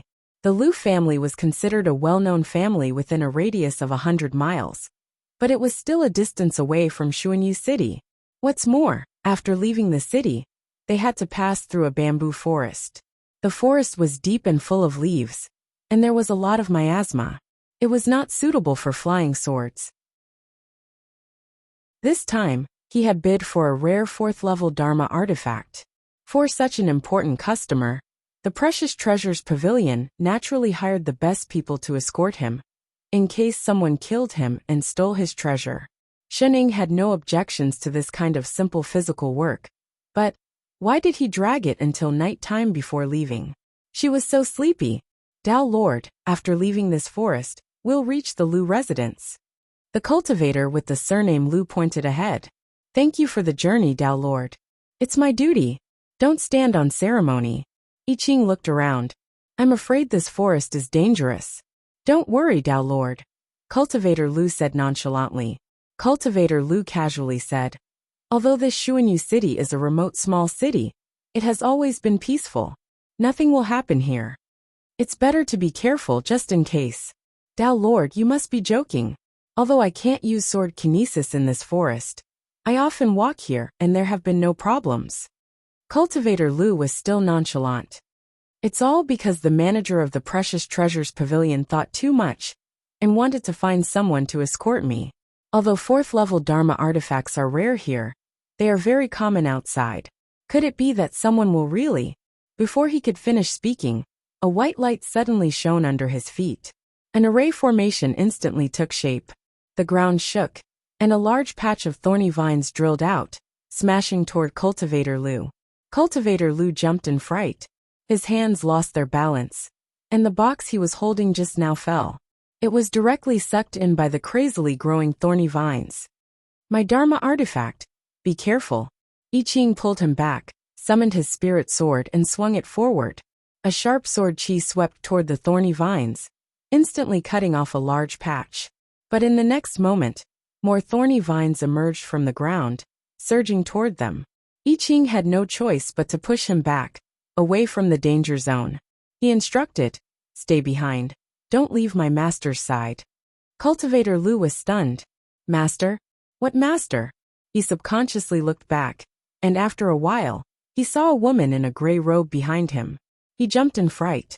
When was this person here? Wasn't it just him and the Tao Lord on the road just now? When did another person appear? Thinking of I Ching's instructions, he immediately stood beside the woman. For a golden core Tao Lord to call her master, she must be able to ensure his safety. "Thank you, fellow Taoist." He greeted politely, but saw that the other party was standing straight, with her head lowered, without any reaction at all. Thinking that the other party was a little angry at his negligence earlier, he subconsciously moved closer. "It's my negligence. It's been hard on you. Please don't blame me, fellow Taoist." "Fellow Taoist, fellow Taoist? Fellow Taoist, you." In the next moment, he heard a light snoring sound. "This is sleeping. You can even sleep like this. Are you freaking kidding me?" Chapter 11. Ha ha ha, this demonic tone bell is finally mine.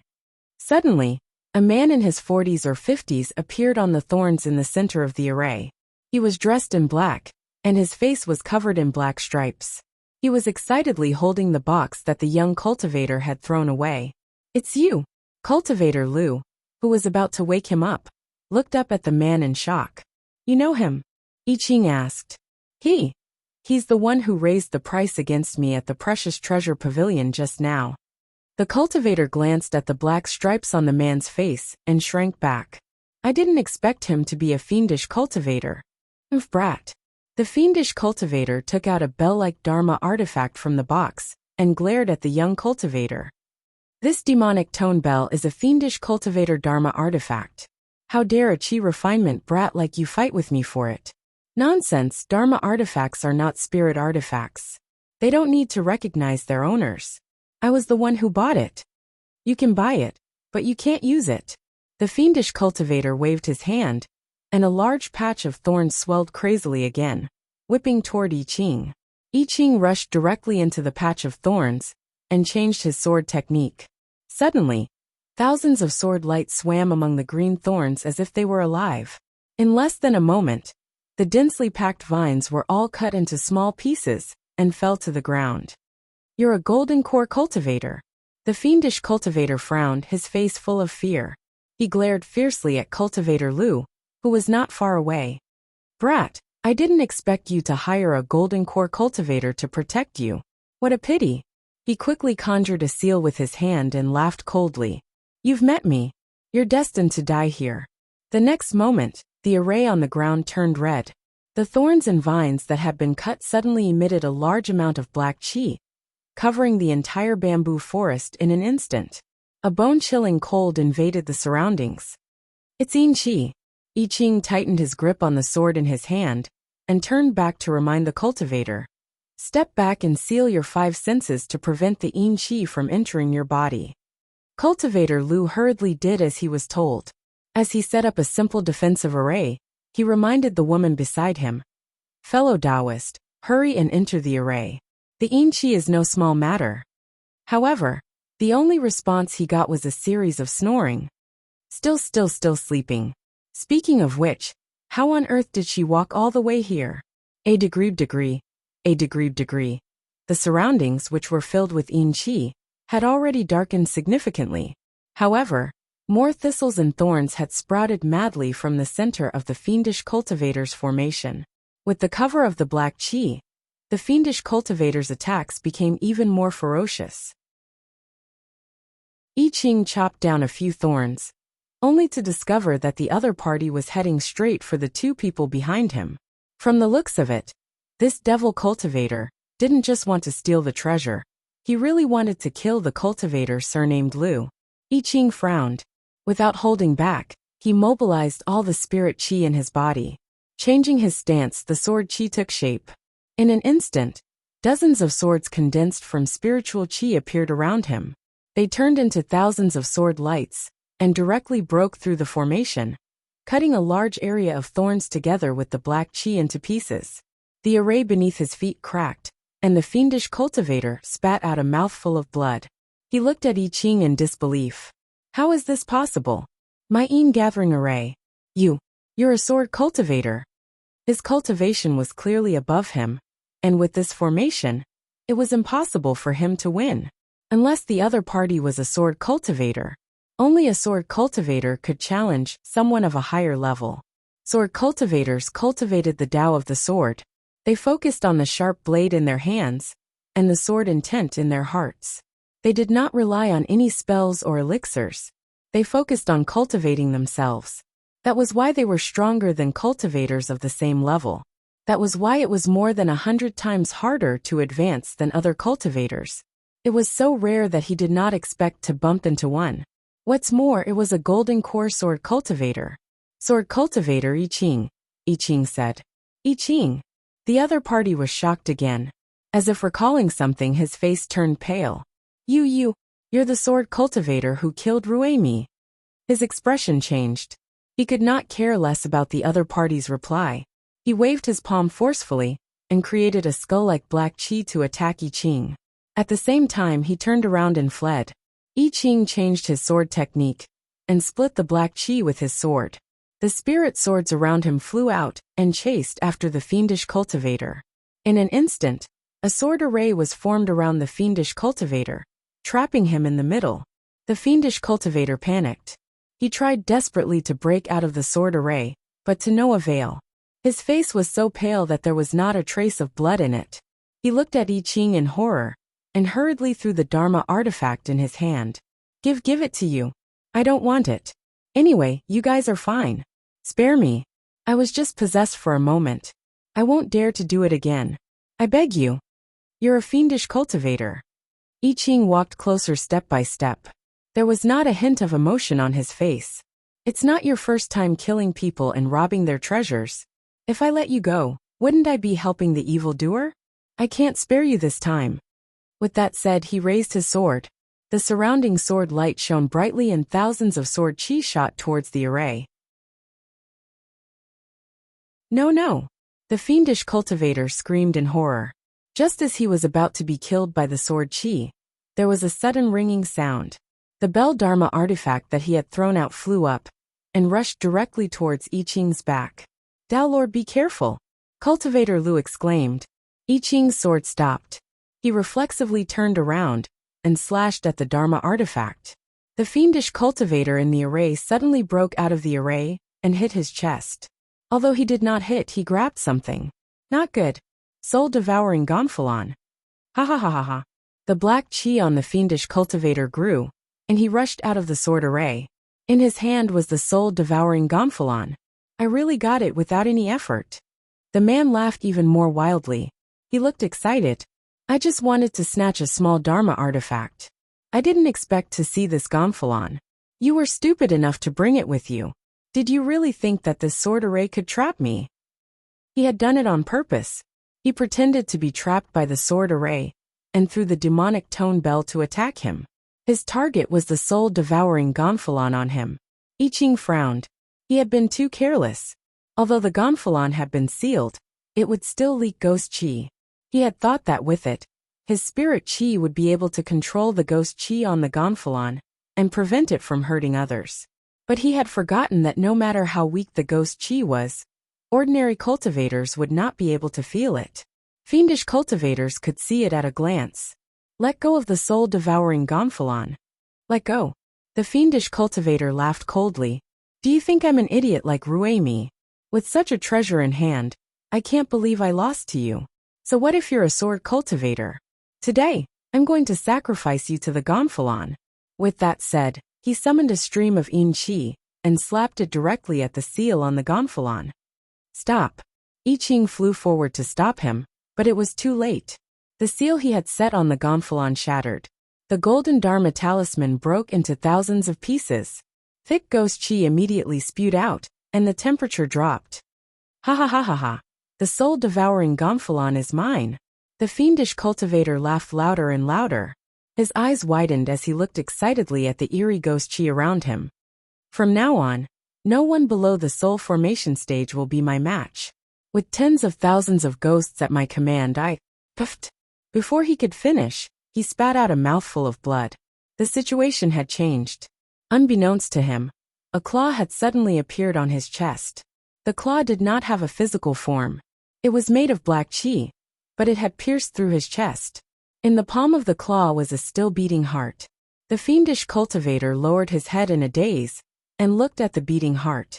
Before he could react, the claw tightened and crushed the bloody heart. Ghost King.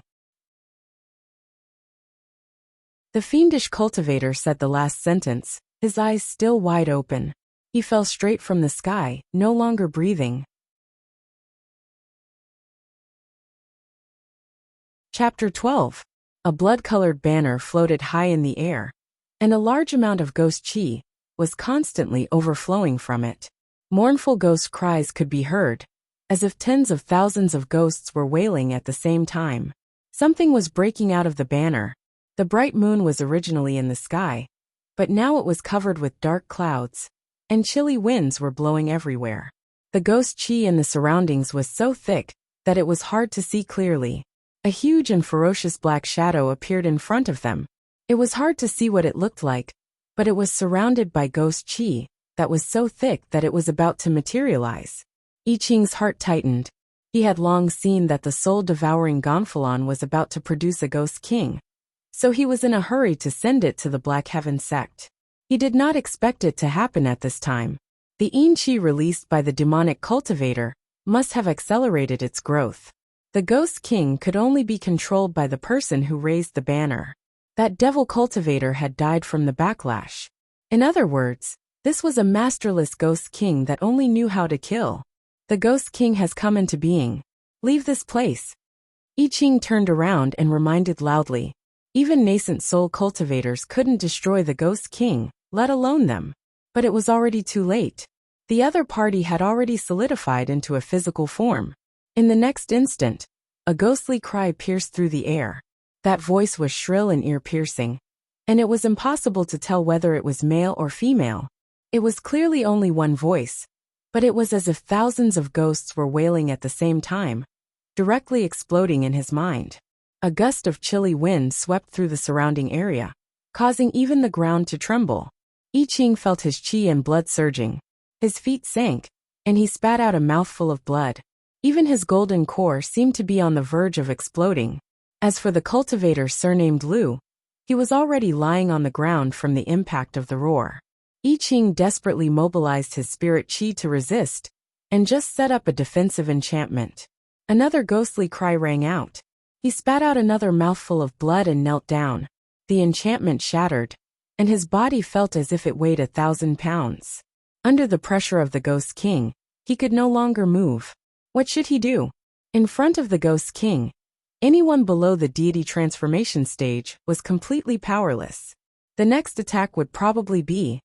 The other party had already opened his bloody mouth, and the next wave of screams was about to be heard. I Ching gritted his teeth and gripped his sword tightly. He had no choice but to fight. Suddenly, so noisy, a familiar female voice rang out first, and it was filled with a rage that seemed to have gone berserk. In an instant, the ghost king's roar was suppressed. The crowd fell silent. This voice, Master. A certain someone, who had been snoring with his head down, had already raised his head to glare at the gigantic ghostly figure in front of him. He was currently speaking in a loud voice, enunciating each word clearly. "Shut up!" The Ghost King paused for a moment, and then seemed to be angered. Then, it let out an even louder roar, and at the same time, four black claws shot out from the black shadow. They extended infinitely and were extremely fast.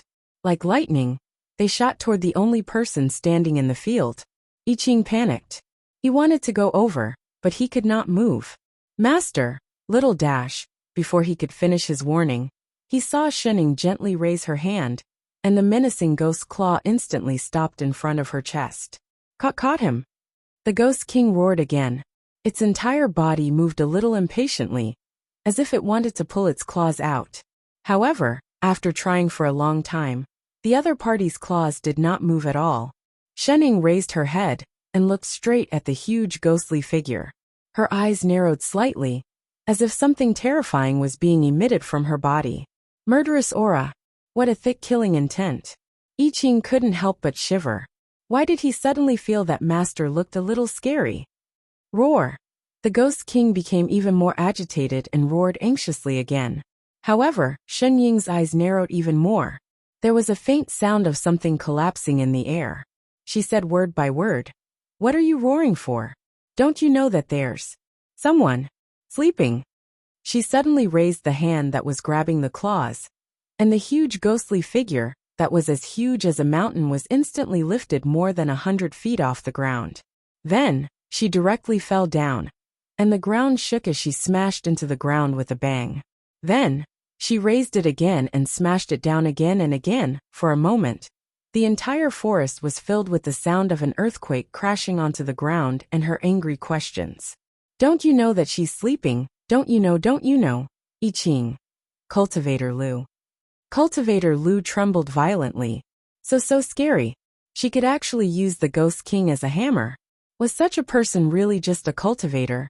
I Ching was stunned. He suddenly understood what the rabbit monarch had said to him that day when they were repairing the house. Don't ever disturb her sleep. Otherwise, the consequences will be dire. Now he knew. It was really dire. Initially, he thought that there must be some other reason for the rabbit demons to say that his master had annihilated the 9 demon kings alone. On top of that, he did not acknowledge Zhang Xian as his master because of his high cultivation. Thus, he had never asked Zhang Xian what realm he was at. But he didn't expect that his master was actually so powerful. As expected of his master, he had indeed chosen the right master.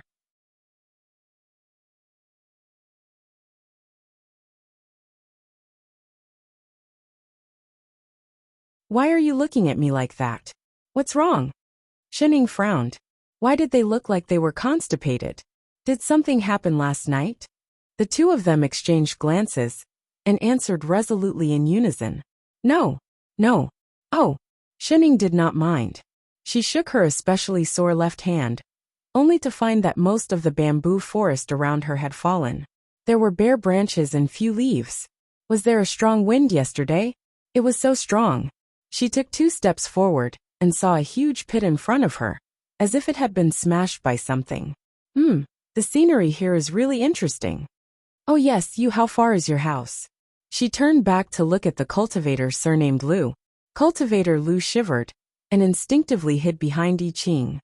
No, not far. The bamboo forest is just ahead. We'll be there in less than a quarter of an hour. All right. She turned to I Ching. Chef. Disciple. Heir. What's your name again? Master. I'm I Ching. Oh, I Ching. Let's hurry and send him back. Yes. Master. I Ching immediately followed. He picked up a bell from the ground and handed it to Cultivator Lu. That. Ching, after sending him back, we should have enough for our travel expenses, right? Yes, Master. Do you think that whatever sect is hospitable? Master is from the Black Heaven sect. They are a big immortal cultivation sect with many disciples. As for whether they are hospitable, I don't know. Then do you think they will keep us for a meal? Huh? I'm so hungry. Chapter 13. Black Heaven Sect, Qingyan Hall. Say it again. What did that person bring up the mountain? Black Heaven Sect Master Shi Qiu, who was sitting high up in the hall, stood up abruptly. Sect Master. That person said it was the soul-devouring Gonfalon, the disciple replied. Soul-devouring Gonfalon? It's actually the soul-devouring Gonfalon. Could it be the fiendish cultivator Ruemi? Shi Qiu stepped forward and said angrily. What a good fiendish cultivator. He actually dared to break into my Black Heaven sect. I want to see what he's capable of. Brothers, come with me to destroy this demon. With that said, he prepared to lead a group of elders down the mountain. Senior brother, wait. Shi Chun, the hall master of the disciplinary hall, hurriedly stopped him. In my opinion, the person who came may not be that demon. What do you mean? Shi Qiu was stunned. Senior brother, have you heard about the sudden appearance of fiendish cultivator Ruemi's myriad fiend's nest? Of course I have. Shi Qiu nodded. But what does this have to do with him coming here? A few days ago, I specially went to the devil's nest to check it out. Shi Chun explained. I found that the harmful things inside had been completely destroyed. Although there was no trace of the devil, his lackeys who used living people to practice had all been killed. And they were all killed with a single sword strike. There was still sword chi left in the devil's den. Someone must have broken into it. You mean? Shi Qiu was shocked. It was a sword cultivator. Sword cultivators were hard to find in the world. Anyone who could break into the myriad fiend's nest was at least a golden core sword cultivator. That's right. Shi Chun nodded. I think the person at the foot of the mountain dared to come to Black Heaven sect so openly and had the soul-devouring Gonfalon. Perhaps it was the person who broke into the myriad fiend's nest. Shi Qiu's eyes lit up and his anger dissipated.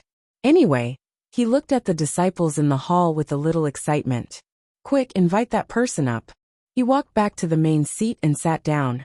In less than a quarter of an hour, a man came in from the door. He was wearing a long white robe and looked less than 20 years old. His whole body carried a sharp sword chi. Upon closer inspection, he was actually a golden core sword cultivator. He held a black flag in his right hand. Ghost chi could be faintly seen surging within it. It was indeed the legendary soul-devouring Gonfalon. Sword cultivator I Ching greets sect master Qiu and perfected ones. He cupped his fists and bowed. I Ching. Shi Qiu was shocked and stood up from his chair again. You're that itinerant cultivator I Ching. Yes, I Ching replied. He was even more surprised. Even the hall masters present turned to look at the people in the hall. It was because I Ching's name was too famous among itinerant cultivators, and even fiendish cultivators. No one knew where he came from. When he appeared, he was already at the Jindan stage. It was rumored that he hated evil and loved to fight for justice. The number of fiendish cultivators who had died at his hands was innumerable. Itinerant cultivators had always been undisciplined, and there were all sorts of people. Most of them would either turn into demonic cultivators or specialize in stealing, killing, and robbing. He was like a clear stream in the itinerant cultivator world. He was as upright as steel. Any evil person who offended him would never have it good. He was also a sword cultivator, and was already stronger than his peers. It was rumored that all fiendish cultivators below the Jindan stage had been beaten up by him. There were very few fiendish cultivators who came out to commit crimes. Fellow Daoisti, what brings you to Black Heaven sect this time? Shi Qiu asked. I Ching held the flag in his right hand horizontally and said in a low voice, I'm here to hand this flag over to your sect. I would like to ask your sect to use its clear spirit chi to dispel the ghost chi on the flag and release the tens of thousands of resentful souls inside. This is the soul-devouring Gonfalon. That's right.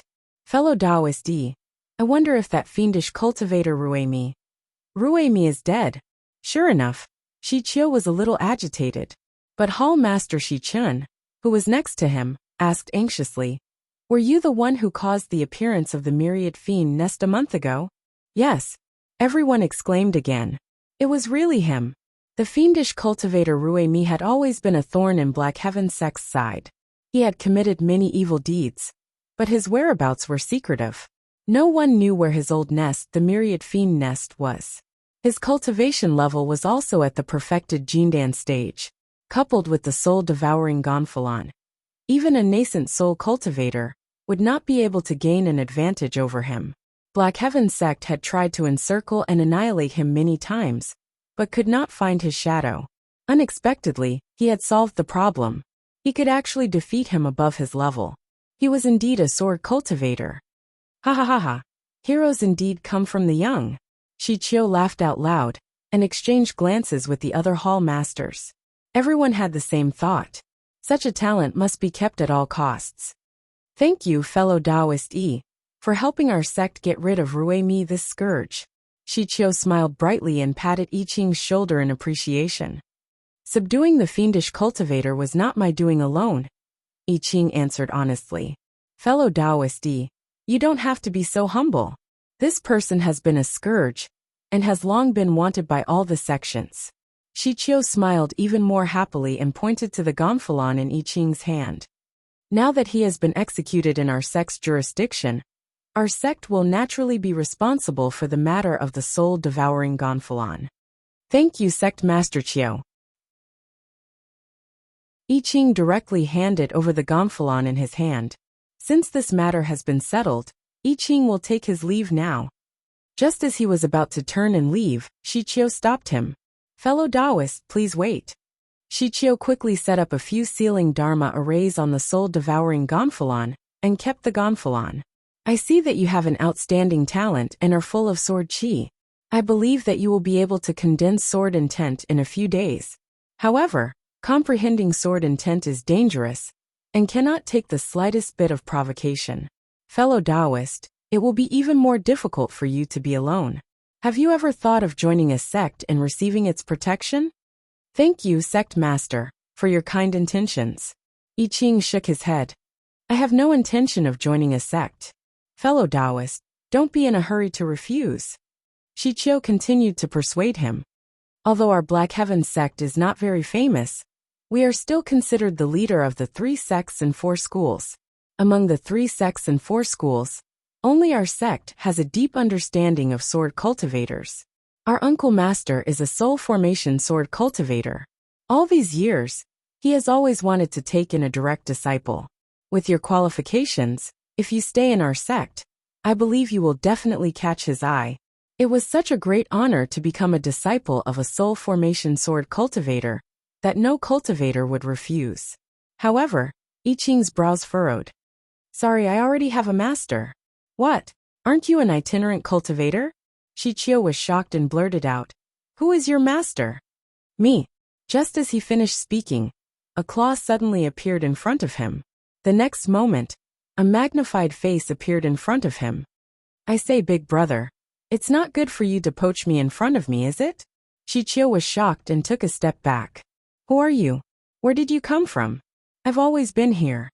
Please, she had clearly come in with her chef disciple. I Ching, on the other hand, took half a step back out of habit. With some pride, he straightened his back and introduced himself seriously. My master, Shening. Chapter 14. Shun. Shening? Who? He had never heard of her before. The point was, when did this person start standing here? He was a dignified nascent soul cultivator, yet he did not notice her at all. Shichio looked at his fellow disciples around him in disbelief, only to see that they had the same surprised expressions. His heart sank, and he glanced at her warily. He even released his divine perception, only to find that there was no spirit chi on her. So she was immortal. Shichio heaved a sigh of relief. He must have been too shocked by Ruimi's execution to notice this person. But I Ching, a golden core sword cultivator, actually had a mortal woman as his master. This was strange. Although sword cultivation was difficult, as long as one formed their core, their future was limitless. Why did he have such a master? Miss Shun. Shichio smiled and greeted her. No matter how he looked at her, she looked like a mortal. Thinking about it carefully, perhaps this person was a mortal master that I Ching had acknowledged before he started cultivating. Yet he did not forget his master, even after stepping into the immortal Tao. This showed his character. Shichio wanted to accept this person into the sect even more. Since fellow Taoist already has a master, Of course we will not force you to choose another one. He smiled and continued to persuade. However, our sect has always had the position of guest elder.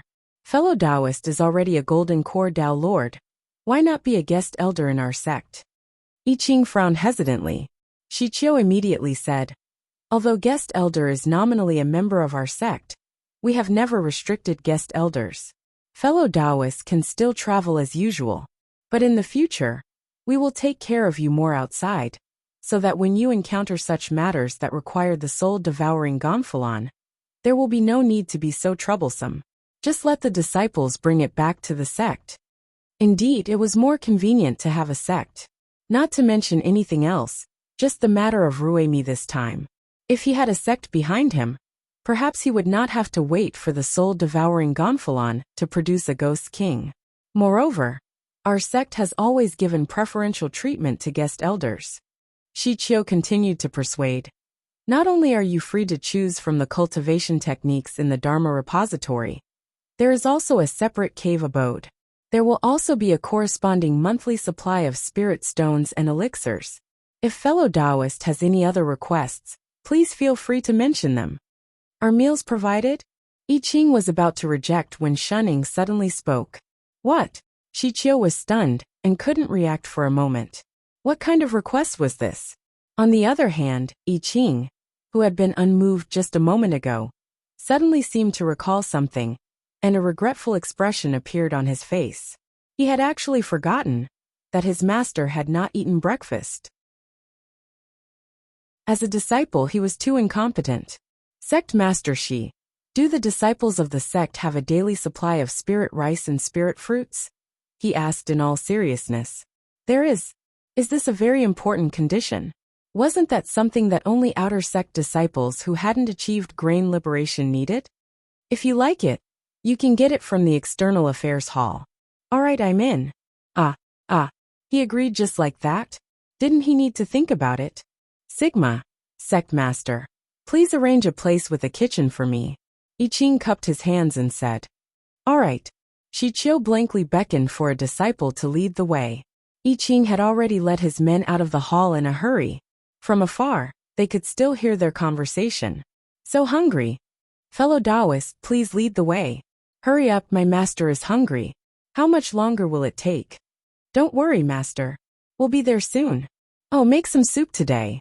I've been starving for too long. I need to warm my stomach. Yes, master. No problem, master. Shi Qiu. Shi Chen. All the hall masters.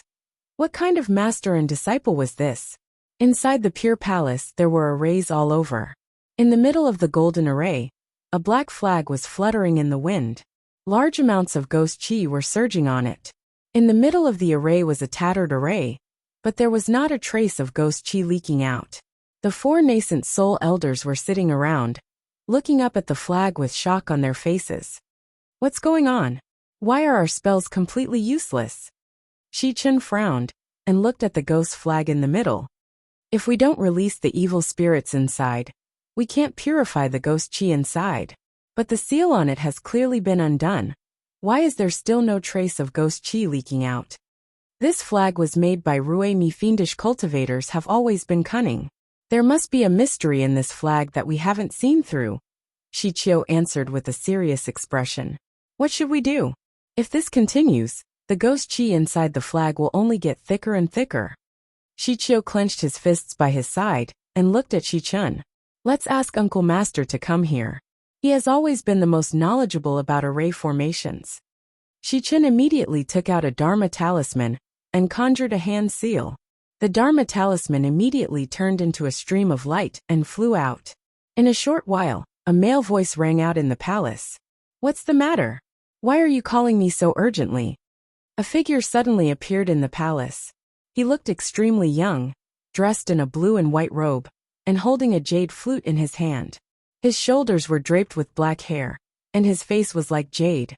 His whole body exuded a clear spirit qi, as if he was an immortal who was untainted by the mortal world, and would ascend to heaven in the next moment. Greetings, Uncle Master Lone Moon. The four of them stood up and bowed. The man nodded his head, his expression still as indifferent as ever. He looked around before fixing his gaze on the flag above. Soul-devouring gonfalon. Why is it here? Have you dealt with that fiendish cultivator? Uncle Master, Ruemi is indeed dead. But it was not our doing. Shichio bowed respectfully and explained.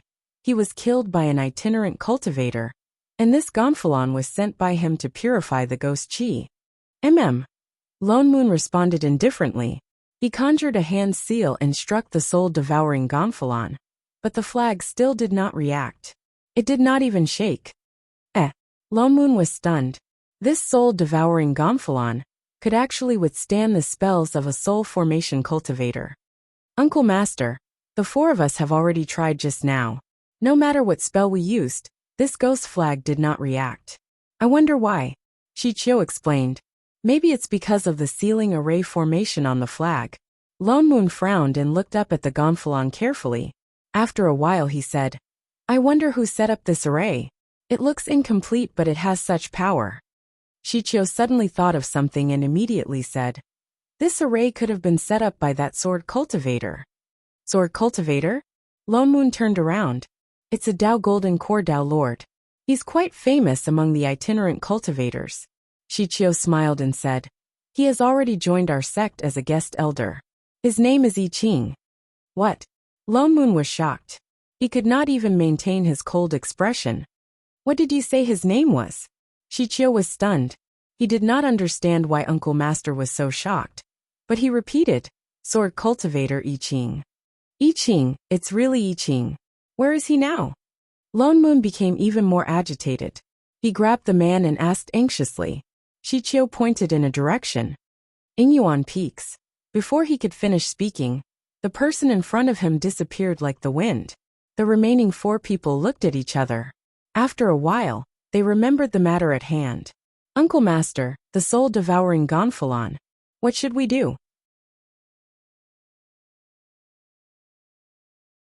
Chapter 15. Lone Moon flew to Inyuan Peak at the fastest speed in his life, before he remembered that he did not ask Shichio which cave abode he was staying in. He had to use his divine perception to scan the entire peak, before he found a strange figure in a small courtyard at the bottom of the peak. He calmed himself down and flew directly in that direction. He had not heard his own heartbeat for a long time. 300 years, a whole 300 years, the person he had been waiting for finally appeared. Lone Moon clenched his fists by his side and took a deep breath to regain his usual calm expression before he walked into the small courtyard. He was finally going to see the future strongest person in the three realms, Sword Immortal I Ching. He looked up to find the aura of the sword chi. He did not know what he actually looked like, and what he was doing now. Was he practicing swordsmanship, comprehending sword intent, or cooking? Why the hell was he cooking? What happened to the promised strongest person in the three realms, the promised sword immortal? Wasn't this a little too down to the earth? For all? Lone Moon's heart stopped, and he felt like he was going to spit out a mouthful of blood. He was blind, he had to be blind. That Ching. Are you done yet? Master, please wait, I'll be done soon. I Ching waved the spatula even faster. Remember to put more meat in. Yes, Master, no problem, Master. Lone Moon. He faintly heard the sound of disillusionment. He stood in front of the courtyard for a full quarter of an hour, until the figure in the kitchen walked quickly into the house with the dishes. He then remembered his purpose. Thinking about the time now, I Ching was still a golden core cultivator, and not the future famous immortal of the three realms. It was normal. He tucked his chin and walked in. May I know which supremacy you are? Before he entered, the other party had already noticed him and turned to look at him. Lone Moon's heart settled, and a trace of admiration flashed in his eyes. He was indeed the future sword immortal. He was only a golden core cultivator, but he could tell his cultivation at a glance. It seemed that he was very sensitive to spirit chi. Instantly, he felt that the disillusionment had been restored a little. Lone Moon, he replied in a low voice. His hands were behind his back, and he looked as cold as ever. So it's supremacy, Lone Moon. A look of surprise flashed across I Ching's eyes. He immediately stood up and cupped his fists in greeting. In the entire immortal cultivation world, there was no one who did not know the name Lone Moon. He was a genius in immortal cultivation. Rumor had it that he reached the soul formation level in just 300 years, and was one of the 3 soul formation supremacies of the Xiantian sect. Although his cultivation level was not as high as the other soul formation cultivators, he was the only sword cultivator among the soul formation cultivators. If they really fought, no one would be a match for him. As a fellow sword cultivator, I Ching had naturally paid attention to this person. Lone Moon seemed to be used to everyone's shocked expressions. He said calmly, "You're the golden core sword cultivator they were talking about?" "I am indeed a sword cultivator." Although he did not know why the other party had come, I Ching still nodded frankly. He glanced at him. "You were born with a sword physique. You are indeed the most suitable to cultivate the sword." I Ching paused and frowned. This was the first time someone could tell that he was born with a sword constitution. "You don't have to worry too much." As if he could tell what he was worried about, Lone Moon said in a low voice, "Born with a sword constitution is rare, but I don't care about it." Born with a sword constitution, excellent qualifications for sword cultivation. It was indeed easy for people to be jealous and take over. Looking at his expression, he guessed that this had happened to him many times before. "May I know why supremacy has come this time?" Lone Moon took a step forward and said, "Since you have already entered my Xiantian sect, of course I will not tell anyone about your sword constitution. It's not easy to cultivate as a sword cultivator.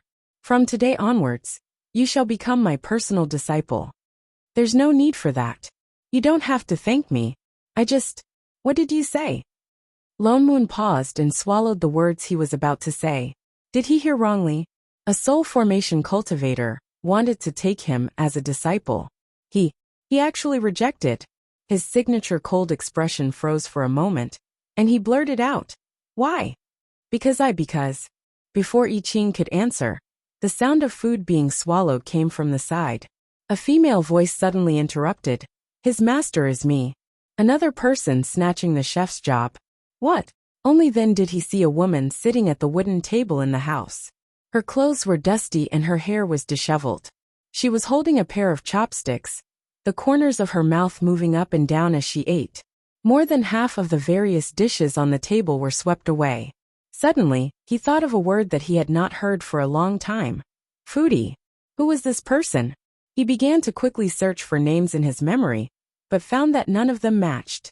When he first came in, he was so shocked by the way I Ching was cooking that he did not hear their conversation clearly. He did not expect that this woman with no spirit chi at all was actually his master. So a sword immortal had a master? The plot did not mention that. "You are my master, Shening," I Ching answered with a respectful expression. He did not forget to refill her bowl of rice. The corner of Lone Moon's mouth twitched. He really did not expect that I Ching already had a master. And from the looks of it, their relationship was very deep. He looked up and down at this girl, who was still crazily eating. For a moment, he could not figure out how deep the other party's depth was. He could only ask tentatively, "This sister, Miss, I am very curious. May I know what your cultivation level is?" "I don't know." Speaking of which, what exactly was cultivation? He did not know. It seemed like she really had not cultivated before. "Then are you good at spells and swordsmanship?" "No," Shening answered honestly. "How about refining weapons?" "I don't know." "Then elixirs?" "Never heard of it." "Imperial beasts?" "No." "Then how dare you take me in as a disciple?" Fu *K. Lone Moon's eyes turned and he got the same answer as Shi Qiao. This girl must be I Ching's master before he cultivated, so she was really immortal. Lone Moon was instantly relieved. "You are a person who values relationships and righteousness." He nodded approvingly at I Ching. "In that case, I will allow you to continue to take care of her after you become my disciple." He could still understand the thoughts of a teacher for a day. "Supremacy, you misunderstand. I have no intention of joining another sect." I Ching still refused. "You." Lone Moon was suddenly a little angry. He was a soul formation cultivator after all. He had already taken the initiative to take him in as a disciple, but Shening actually rejected him again and again. Even if he was a future sword immortal, there was no need to put on such airs. It is said that a teacher for a day is a father for life. But we immortal cultivators are naturally different from mortals. For the sake of your immortal path, there is no need to adhere to this kind of etiquette. Supremacy, please go back. I Ching frowned and faintly felt some anger. Although I Ching am only a golden core cultivator, I will never betray my sect. With that said, he turned to Shining and said solemnly, Master, rest assured, I will only be your disciple in this lifetime. But the other party only responded vaguely. Oh. Eat rice, eat rice, eat rice. You stubborn brain, why can't you talk it through? Lone Moon was so angry that he paced back and forth. He really wanted to turn around and go back, whether he wanted to be a disciple or not. But for the sake of his own future, he had no choice but to hitch a ride on this boat. Taking a deep breath, he continued to persuade. I say, brother, I am doing this for your own good. I am a soul formation supremacy after all. If you become my disciple, you will directly become a rich second generation. What can you not have? Aren't you about to cultivate sword intent? I can help you. No need, what my master knows is already enough for me to learn my whole life. I Ching was completely unmoved, looking proud that he had a master. There is no need to choose a sect again. Seeing that he was so stubborn, Lone Moon could only use the method of provocation. If your master treats you well, she will also be willing for you to become my disciple. After all, she is only a mortal. What the hell does she know about immortal cultivation? In the future, if you... Supremacy, be careful with your words. I Ching slammed the table fiercely, as if he was really angry. My master knows a lot. Not just anyone can comment on her. You can criticize me, but you can't criticize my master. Lone Moon was speechless, seeing that he looked like he would turn against him if he said another word. He hurriedly changed his words. It was a slip of the tongue. He turned to look at Shining, who was still calmly eating rice, and rolled his eyes. He could only use a roundabout way to save the situation. That girl, I Ching, is indeed a rare talent. If he becomes my disciple, it will not be a dream for him to soar in the future. Now that he is not willing because of old times, why don't you help me persuade him? Shen Ying's hand that was eating rice finally stopped. She blinked and looked up to glance at him. Speaking of which, you people in the immortal circle have a trend of poaching people. Do you still let others hand you a shovel? Don't worry, I sincerely want to take him as my disciple. If you have any questions, you can ask me. Lone Moon hurriedly added. All right, Shen Ying sighed and put up the chopsticks in her hand. I only have one question. Speak. How long have you transmigrated? Not long, just about 300 years. Oh. A while later, Lone Moon. Holy shit.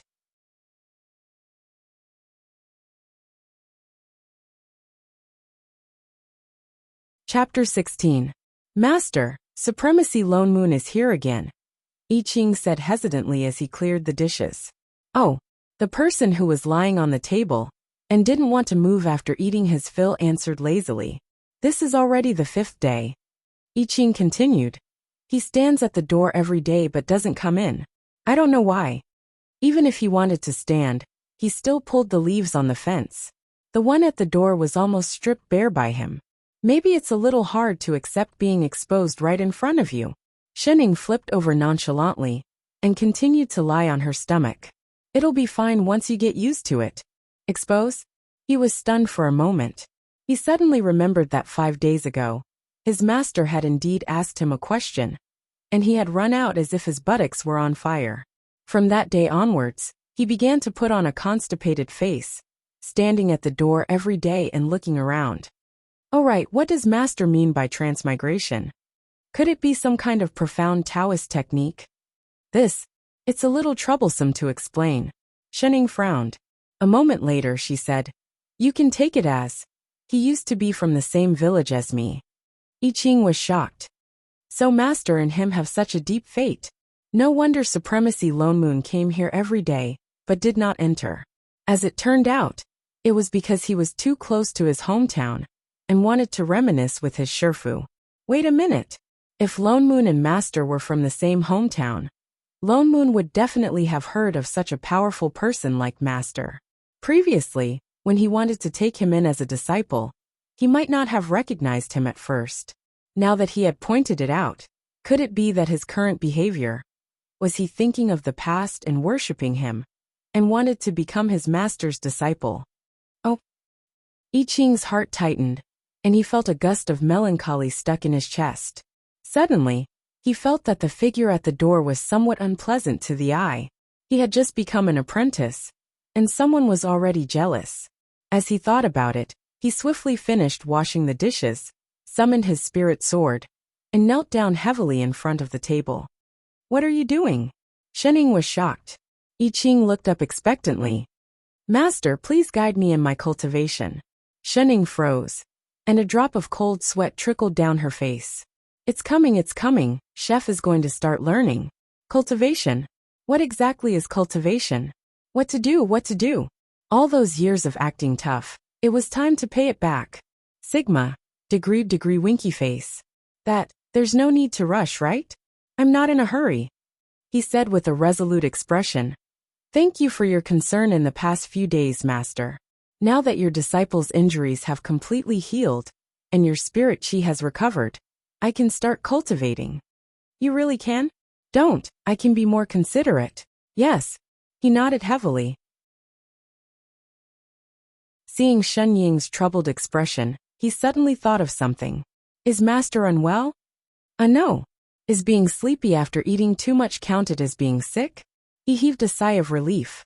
Master, please guide me. Master, are you worried about my current level of swordsmanship?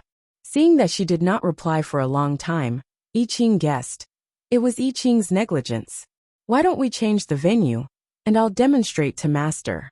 Why don't you guide me from the side? Oh, could she say no? I Ching stood up immediately, and conjured a seal excitedly. Out of habit, he brought Shening up on his sword. He flew out of the mountain. Black Heaven sect was located in the Black Sea. The entire sect floated on the surface of the sea. There were tens of thousands of islands of different sizes below it. I Ching landed directly on the largest island. Compared to the other islands, the terrain here was flat. There were only large pieces of rocks in a 5-kilometer radius. It was indeed a good place to practice swordsmanship. It seemed that I Ching had been studying the terrain these few days. He was indeed a diligent chef disciple. Only, why are you following me? Shening turned to look at Lone Moon, who landed right behind them. He was dressed in a blue and white robe. None of your business. Lone Moon rolled his eyes. He could not even be bothered to speak. He completely let himself go. Aren't you going to teach students? The entire Black Heaven sect is my territory. Do you have to charge me for watching from the side? Shen Ying's mouth twitched. Did this guy eat dynamite? His style was completely different from before. Lone Moon was really angry. He had been in this world for hundreds of years. His journey was considered smooth sailing. His luck was off the charts. He could casually cultivate to become a soul formation cultivator. He thought that his life would be so smooth. In his heart, he almost thought of himself as one of those main characters who transmigrated. Although he later discovered the truth of this world, fortunately, it had nothing to do with him. The day his identity was exposed, to be honest, he was really shocked. He wanted to confirm it, but he was afraid to confirm it with her. This feeling of suddenly finding out that he was not the only sweetheart of God. Who could understand? Who could understand? He thought about it for a whole 5 days and reluctantly accepted this fact. Only then did he slowly come to his senses. It was obvious that this person called Shen Ying was the same as him. She also knew the plot. Moreover, she had made the same plan as him. In other words, he had been King cut off. For all, Ngunguo, the more he thought about it, the angrier he got. He took a few deep breaths to suppress the resentment in his heart. He said, Hey, I have something to talk to you about. Come with me first. Let's talk. Shening was stunned. Before she could reply, I Ching took a step forward. Intentionally or unintentionally, he stood between the two of them. Master is about to teach me cultivation. I'm afraid it would be inconvenient for me to be here. If supremacy has something to do, why don't you come another day? Don't think that he did not know that he wanted to be apprenticed to Lone Moon. He was stunned. Was it an illusion? Why did he feel that the future sword immortal wanted to kill him? It was all Xinying's fault. She must have said something that caused the sword immortal to misunderstand him. This scheming *tch. I'll only be here for a while. Master is not free. You can practice later. You cannot be careless when it comes to cultivation. I have serious matters to attend to. Supremacy, please forgive me. Lone Moon. Scheming Shun. I Ching. I'm Master's disciple. Shuning.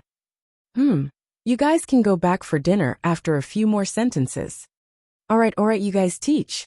I won't say anything, alright? Lone Moon could only take a step back. He glared at Shuning. Don't you want to teach? You teach, you teach. He wanted to see what she could teach. Don't think that he could not tell that she was immortal. It would be strange if she knew immortal sword techniques.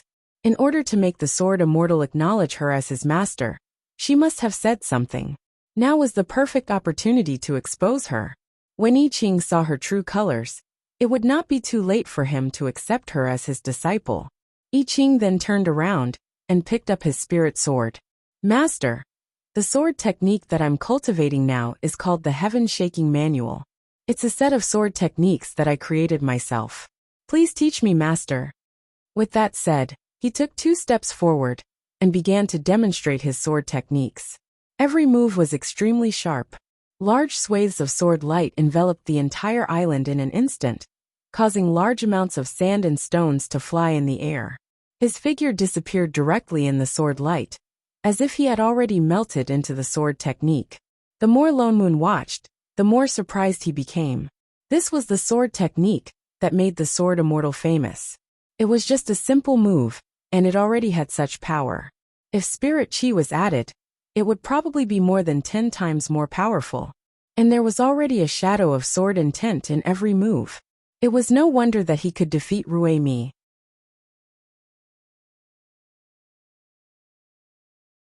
Chapter 17. I Ching demonstrated this set of sword technique for more than an hour. The moves were ever-changing and extremely powerful. Although he tried his best to restrain the sword chi, the entire island was still shaved off when he retracted it. Master, this is the sword technique I usually use. I Ching cupped his fists and bowed to Shuning. He looked straight at her, his eyes shining. Shuning subconsciously praised. Not bad. Just a little slow. Thank you, Master. He became even more excited. Please guide me, Master. Shuning stiffened. Sweat began to form on her forehead. Guide what? She didn't know anything about sword techniques at all. Lone Moon, who was at the side, laughed and said gleefully, That's right, give him some guidance then. This. Did Master not bring a suitable weapon? I Ching hurriedly handed the spirit sword in his hand to her. It's my carelessness. Why don't you use mine first? Do you have to be so considerate? Quick, guide me. Lone Moon's smile deepened. He even pushed her and said in a strange tone, If you don't hurry, the sun is going to set. Master? Shuning looked at the sword in her hand. Actually, I think you were pretty good just now. She didn't need to change it anymore. Che, forget it. Before I Ching could speak, Lone Moon sneered. Stop pretending. If you can use one move today, I'll be your disciple. You? Shuning glanced at him. Do you know how to cook? Why would I cook for myself? Oh, then don't. You, who the hell wants to be your disciple? For all. Shuning ignored him. She took 2 steps forward and looked at the flat island. She held the sword in her hand. How did the chef disciple use it just now? It seemed like she had to raise it first. She raised the sword with one hand above her head. It looked like she was holding a dumbbell.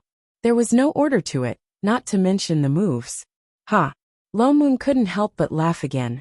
He watched as Shuning swung the sword down forcefully, waiting for her to fall off the horse. Suddenly, a storm rose from the ground, and the sword transformed into a sword light that was as bright as the sun, traversing between heaven and earth. With a wave of Shunying's hand, it swept across the entire island. With a loud bang, the entire island was split into 2. However, the sword light did not stop there.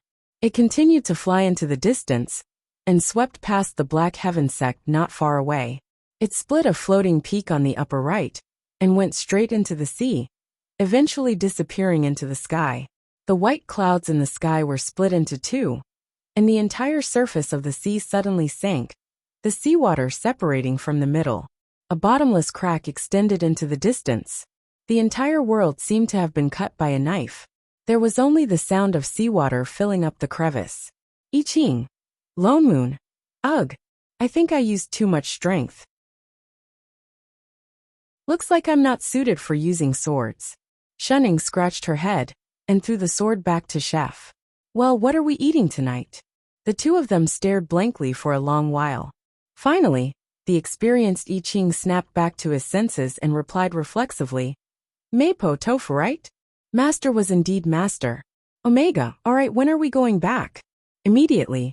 Master is tired today. Shall we have an extra dish? Good chef disciple. Lone Moon so scary. Wait. She wanted to say chef just now, right? That must be it. Why don't we go back and prepare now? Master, wait. I Ching took a deep breath and looked at Shening with a serious expression that he had never shown before. Please forgive me for my stupidity. I have not understood the intention of Master's move. Oh, I didn't mean it. I don't understand. Master just waved it very simply. Why did it have such power? Shen Ying's mouth twitched. How would she know? Maybe I have more strength. Strength? Lone Moon, who are you kidding? Is this something that can be done with strength? Utensils, haven't you heard of it? Shening said seriously. One person can defeat 10 people with great strength. Lone Moon. This is obviously copied from a martial arts novel. Only a ghost would believe it. Utensils. What Master means is that as long as one's ability is up to par, the moves and sword techniques are actually not important. Lone Moon, you really believe it? Degree. One person can defeat 10 people with great strength? One person can defeat 10 people with great strength. I Ching murmured. Suddenly, the spirit chi in his body surged. Sword chi overflowed. Even the spirit chi in the surroundings began to surge. Lone Moon, damn, what the hell is an epiphany? This is obviously a lie, brother. Chef, what's wrong with you? Seeing that he suddenly sat down, Shening could not help but reach out and poke him. Don't touch him. Lone Moon slapped her hand away. He's in an epiphany. You will be in danger if you interrupt him. What kind of master is she if she can't even tell? And now she doesn't even change her way of addressing him. Is it really okay to call him chef? Lone Moon suppressed the complaints in his heart. He quickly conjured a seal and set up layers of defensive arrays around I Ching. The duration of an epiphany varied. Looking at the rich spirit chi and sword chi around him, it was probably a big epiphany. How long would it take? The worst thing to be interrupted during an epiphany was this. This array was necessary. It seemed that to be on the safe side, he had to go back and ask the sect master to send some people to guard him. He turned back to look at Shening, who was still in a daze. The corner of his mouth twitched. Why did he suddenly not want to take in a disciple? He looked again at the two halves of the island. The seawater was still separated. And the floating peak of the Black Heaven sect that was split in half. Wait. Why did he feel that the floating peak looked a little familiar? Holy shit. My Lingyun Peak. 5 days later. Speaking of which, impromptu. You dare to call me impromptu chef? Before Shening could finish, the figure cooking in the kitchen turned his head sharply. Believe it or not, I will really beat you up. Shening paused. She had to change her words. Hey, my disciple hasn't woken up yet? It's been 5 days. How can an epiphany be so simple? Lone Moon glared at the person who was paralyzed on the stone table. Also, my name is Lone Moon, not that. It's fine if you can't remember your own disciple's name. After all, we are from the same hometown. Remember my name well. Sigh. I haven't eaten for 5 days. She didn't even have the strength to remember names. 5 days. Lone Moon directly threw the thing in his hand at her. Then what have you been eating these days? Pig feed. She caught it and muttered softly. It's not even as good as pig feed. Looking closely, she realized that it was a spatula. She hurriedly threw it back. Quickly flip it, the pot is going to burn. The corner of Lone Moon's mouth twitched. Something in his mind snapped. He raised his hand and threw the spatula on the ground. What did you just say? Say it again if you have the guts.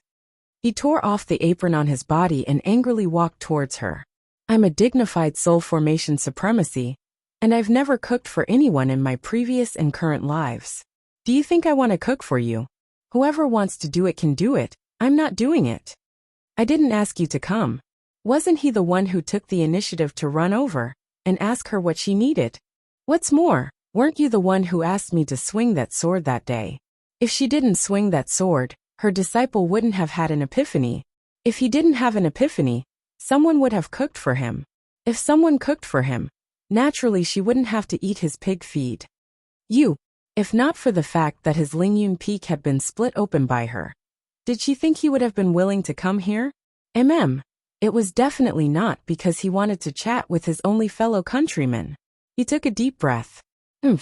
Forget it, he wouldn't argue with a woman. He turned back to look at Shining, who was still lazily looking like a weakling. That question popped up again. Hey Shining, be serious. Where did you get that terrifying ability from? That sword was simply like it could split the sky and split the earth. Didn't I tell you before? She replied lazily. I don't know either. You really don't know? The day I transmigrated, it was like this. Lone Moon frowned. To be able to split open the sea with a sword, as far as he knew, there was no spell that could do that. Even the most powerful perfected soul formation cultivator in this world couldn't do that. She looked like an ordinary person. There was no spirit chi in her body. She didn't even have the basic sense of spirit chi that a cultivator should have. How could she have such power? What was even more ridiculous was that she actually didn't know the reason herself. He thought for a long time, but still couldn't figure out the reason. He could only give up. He turned around and threw the mess of food in front of Shining. Hurry up and eat.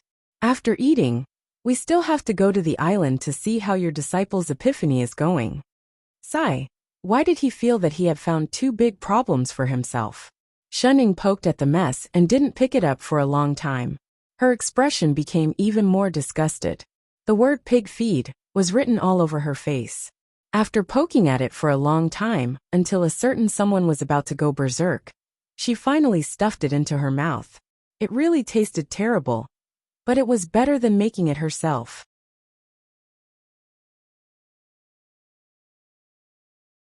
Chapter 18.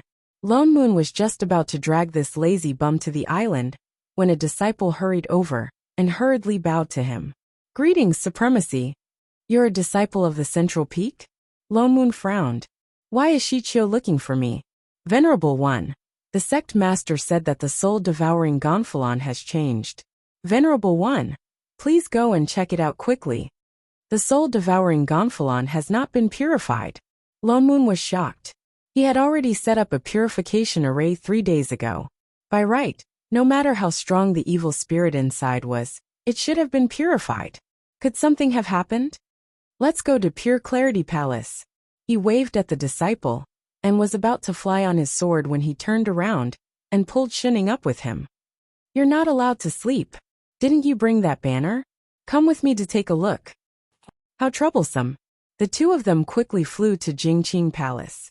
The moment they entered, Shichio greeted them with a solemn expression. Martial uncle. Shichio cupped his fists and bowed. He turned around and pointed inside. You're finally here. Look at this soul-devouring Gonfalon. Lone Moon looked up. Indeed, the ghastly flag was still floating in the air. It was as black as ink, and had not changed at all from 3 days ago. The purification formation he had set up on the ground was still glowing with white light, and the other hall masters were also sitting around the formation eyes, activating their spiritual chi. What?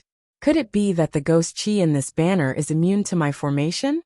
That's not the case, Shichio hurriedly explained. It's just that I don't know why. Even though the evil spirits in the flag were corroded by the spirit chi in the array, they did not come out of the flag, so they could not be completely purified. What? Even the purification array can't force the evil spirits out? If they don't come out, do they want their souls to scatter? Indeed. Shichio's expression turned even more solemn. Evil ghosts have always been most afraid of spirit chi. Now that 3 days have passed and they still haven't come out, I'm guessing that within this streamer, there is already a ghost king. The The Ghost King's ghost chi surges to the heavens, but this banner is very clean. It should be said that it was too clean, without a trace of ghost chi leaking out. This was also the reason why they did not ask I Ching about the situation of the soul-devouring Gonfalon in the beginning. They thought that the Gonfalon was not strong enough. Now that he wanted to ask again, he was in a state of epiphany. Perhaps this is a special Ghost King, Shichio said. Rumor has it that the Ghost King has a powerful ability that is different from other evil spirits. Moreover, when it is born, it can cause the sky and earth to change and cause a change. 5 days ago, the water of the mysterious sea suddenly broke in the middle. An island on the sea and Uncle Master's Lingyun Peak were destroyed at the same time. Perhaps it was also a sign that the Ghost King was born. The corner of Loman's mouth twitched. He finally understood what he was talking about. Faintly feeling annoyed, he patted him on the shoulder and said, Shichio, you're thinking too much. No one knew better than him how Ling Yunfeng had disappeared. He didn't even have the time to explain.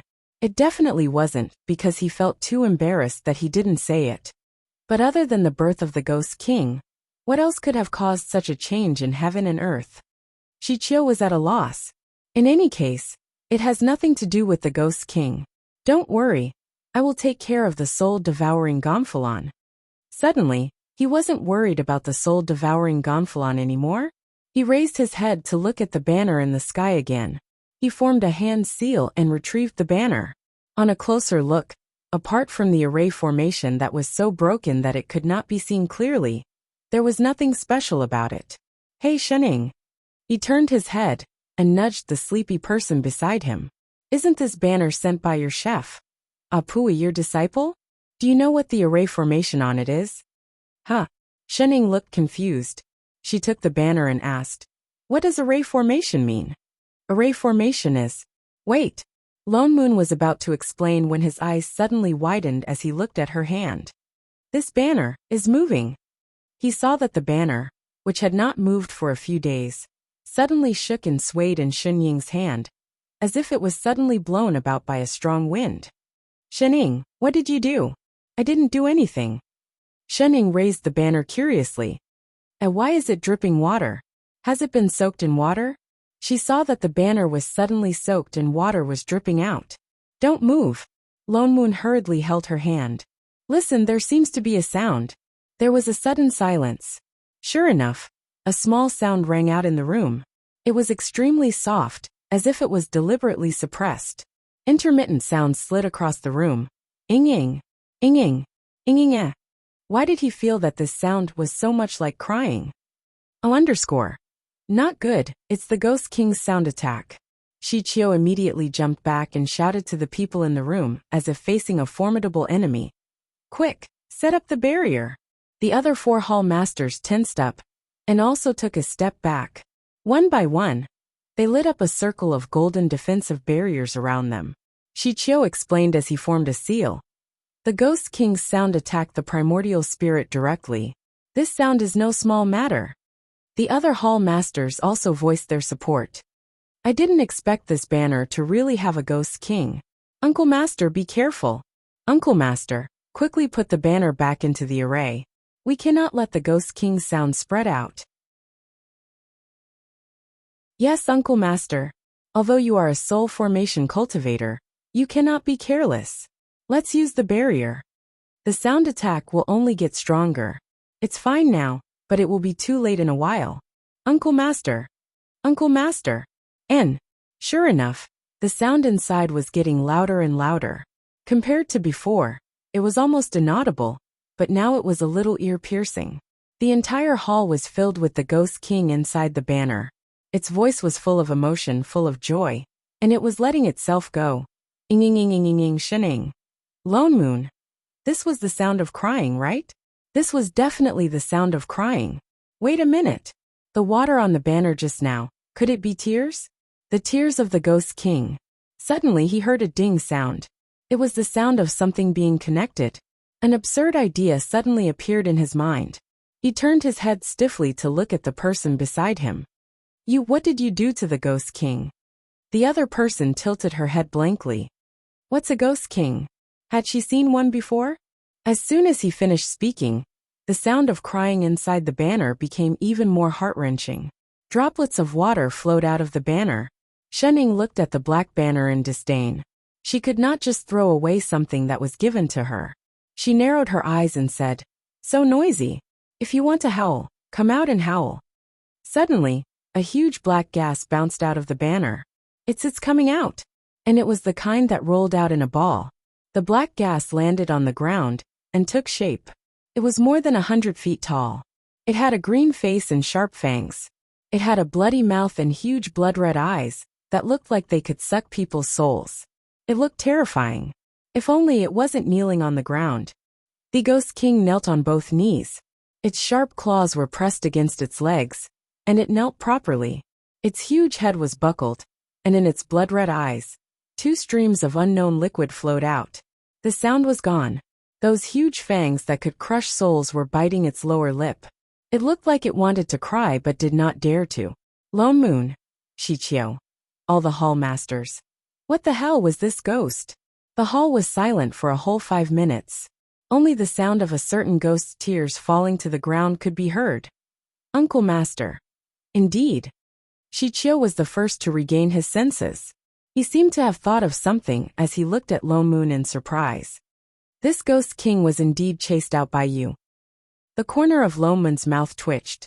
What did it have to do with him? This was obviously Xinying's doing, all right? Uncle Master is right.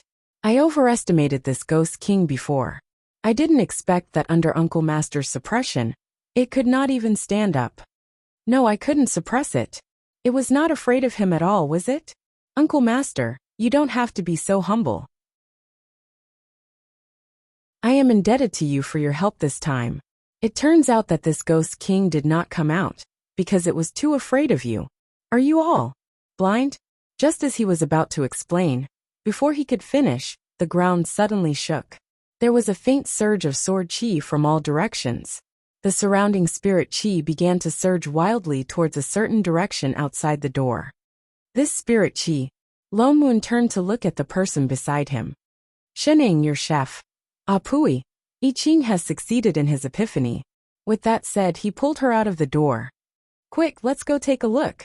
Uncle Master, then this Ghost King. Shichio called out anxiously. Since it's already out, I'll leave it to you to purify. Lone Moon replied and instantly disappeared at the door. Shichio glanced at the Ghost King in the middle. Was it an illusion? Why did it feel like the Ghost King was relieved after Uncle Master left? Even its tears were not flowing now. Uncle Master was indeed amazing. Oh yes, beside Uncle Master just now there seemed to be someone standing there. Do you know her? I've never seen her before. I heard Uncle Master call her Shun. Shun what? I didn't see clearly, and don't know if it's a man or a woman. Forget it, it's not important. Activate the array.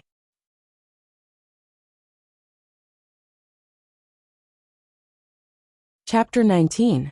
Lone Moon brought Xinying and flew directly towards the island. The closer they got, the thicker the sword chi became. Within a radius of 1.5 kilometers, the island was completely surrounded by sword chi. They could not go any further. They could only stop in mid-air and look at the island that was surrounded by strong sword chi and spirit chi. The spirit chi in the air became thicker and thicker. As if attracted by something, it mixed with sword chi and surged towards the island, as if it was about to become solid. Why aren't we moving? Xinying reached out and poked the person in front of her. Do you want to die? He turned back and rolled his eyes. Don't you see the sky full of sword chi? If we go any closer, we will be sliced into pieces. Sword chi. Xinying tilted her head. What was that? When a sword cultivator has an epiphany, he will release all the sword chi in his body to understand the great Tao. At this time, the sword chi will not be controlled by his primordial spirit. It will attack anyone who comes near. Oh. What do you mean by oh? And shaking your head at the same time. If you don't understand, just say it. I don't understand. F***ck. He knew it.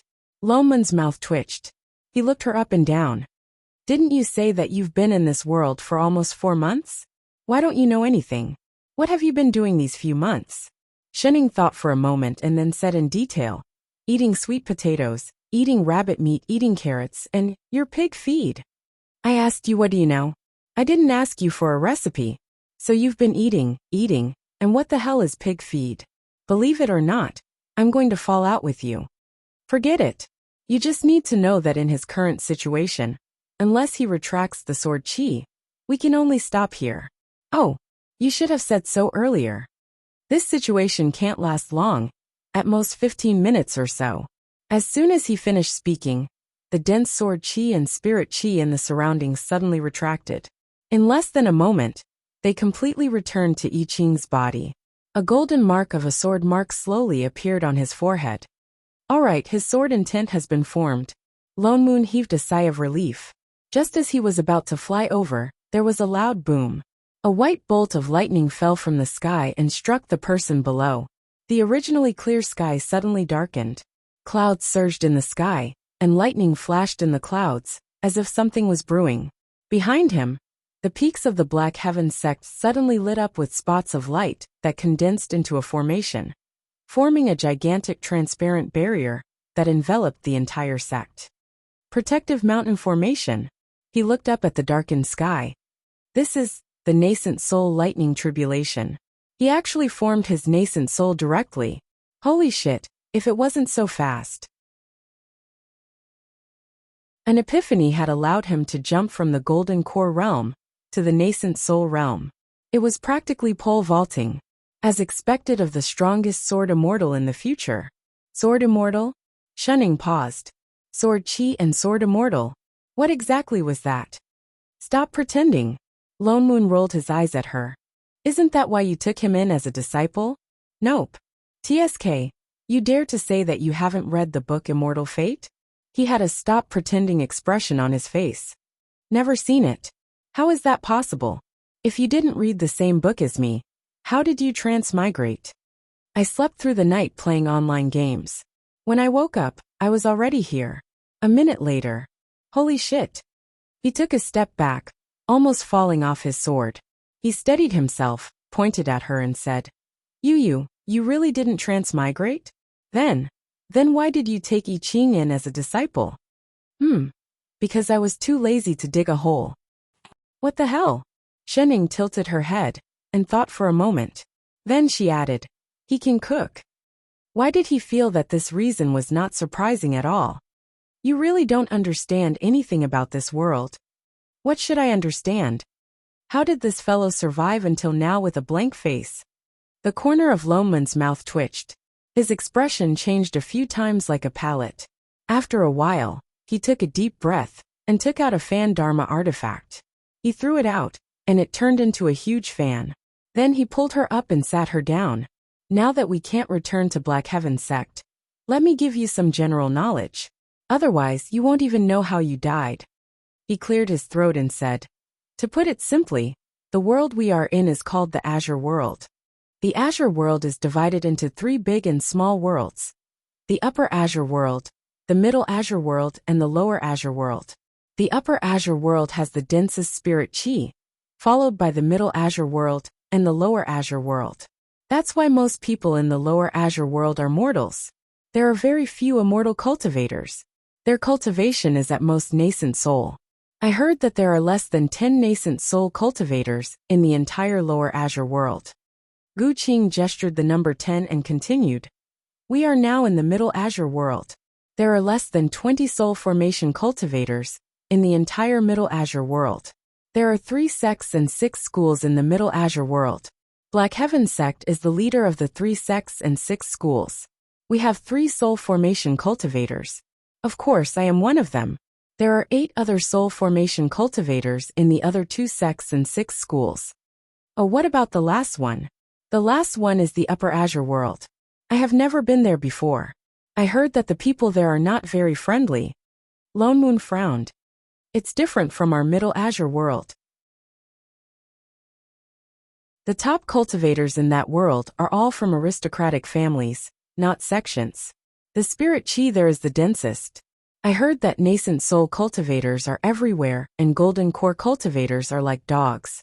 Oh, Shening nodded. What spirit chi? Lone Moon felt his chest tighten.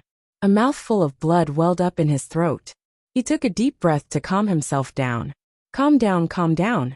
She's still a newbie, albeit the perverted kind.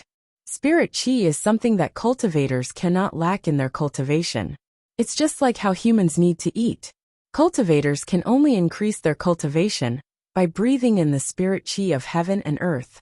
All kinds of dharma spells and sword techniques rely on the circulation of spirit chi. Cultivators have different ways of cultivation. They are divided into dharmic cultivation, sword cultivation, body cultivation, and so on. There are also those that focus on life skills. There are pill cultivators who refine pills, weapon cultivators who forge weapons, talisman cultivators who draw talismans, and so on. I Ching and I are both sword cultivators. The increase in cultivation is divided into several big realms. The beginning stage is called the Qi refinement stage. After that are foundation establishment, golden core, nascent soul, and soul formation. In between the big realms there are 10 small realms. The first 3 are the early stage, the fourth 8 are the mid stage, the 8th and above are the late stage, and the 10th is the perfected. Then what about after the soul formation stage? Above that, of course, is immortal ascension. He spread his hands and said, I heard that one can only ascend to immortal ascension in the upper azure world. I'm not sure about the specifics. Maybe when I perfected the soul formation stage, I'll go to the upper azure world to take a look. Oh, so there really are immortals in this world. Interesting. This is all common knowledge in this world. I don't know how you've survived for so long, and yet you don't know. Lone Moon once again despised her ignorance. What else do you want to ask? On account of us being from the same hometown, I'll help you again. I only have one question. Speak. What exactly is written in that novel that you read?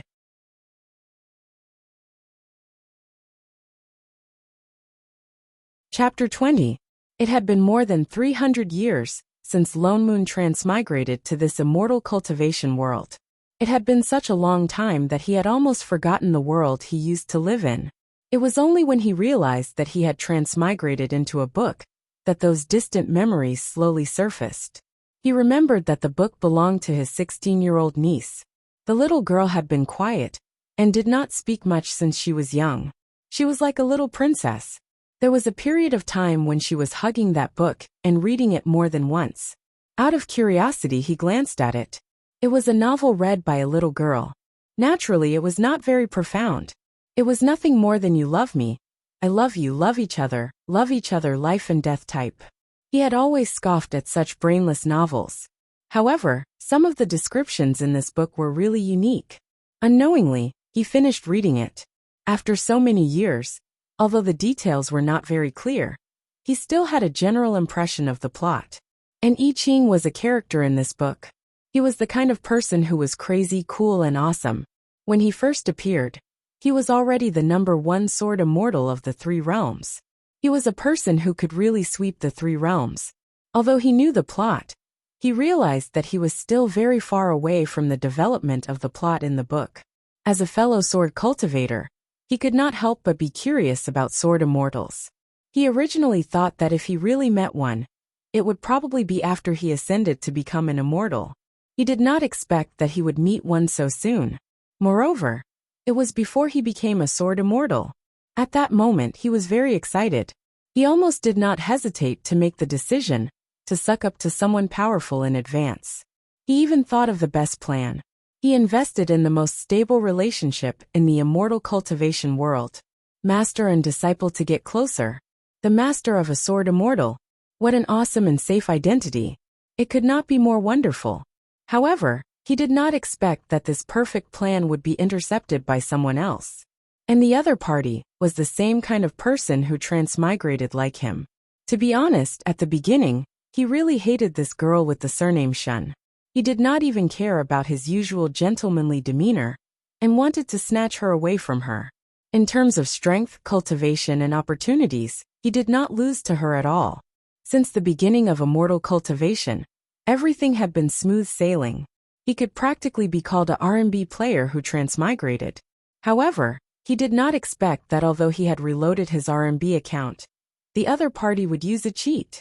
That sword on the island not only split the sea, but also his fragile self-esteem. Motherf asterisk cur. This cheat is 2f asterisk king bullying RMB. Logically speaking, he should hate her even more, but perhaps he had stayed in this world for too long, or perhaps he missed his hometown too much, or perhaps he was tired of this group of ignorant people who never spoke properly. Anyway, by the time she reacted, he was already in the kitchen. T, apart from Shening. Who else could he say these things to? Who else could he say them to? Who could he say them to? Who could he say them to? Who could he say them to? Taking 10,000 steps back, in a situation where there was no GM, it would be better to have these cheats as friends than as opponents. Therefore, it was the basic duty of a family member to spread the knowledge of this world. As a transmigrator, he naturally assumed that the other party was the same as him, having read the book and knowing the plot before coming over. However, he had miscalculated once again. For all, Ngunguo flips table. Isn't this AF asterisk king book world? Why were other people's transmigration methods completely different? Why were all the things that should be taken for granted? When it came to Shening, was she AF asterisk king cheat, or a bugara? More importantly, he had just popularized a bunch of common knowledge. Why did she go back to the original question? What did you hear just now? Did you hear it at all? What exactly is this book? Loman's expression stiffened. Suddenly, he recalled the description in the book and felt his heart stop for a moment, unable to go up or down. Novel. Forget it. The corner of his mouth twitched as he reluctantly squeezed out a few words. Oh, Shening nodded. What's written? That's my niece's book. What else can a little girl read? He harumphed. Isn't it about men and women? Romance novel? I don't think so. His face reddened, and he anxiously glared at her. Why are you asking so clearly anyway? It has nothing to do with you. It's not a romance novel, is it? Nonsense, there's not much. How much? 4 or 5 chapters. Hey, I already said it's not a romance novel. I get it. Why are you looking at me like that? Lone Moon instantly exploded from the fan. What exactly did she understand? I already said that's my niece's book. I didn't buy it. What do you mean by that look? Do I look like someone who buys porn? Shening understood and patted his shoulder. I understand, we're all adults. What do you know? It's really not a porn novel. I just flipped through a few pages by accident. I didn't read it in detail. Although the colorful passages did leave a deep impression, it was definitely not because of that he remembered the book. How would I know that little girls nowadays would actually like to read such things? I never read it.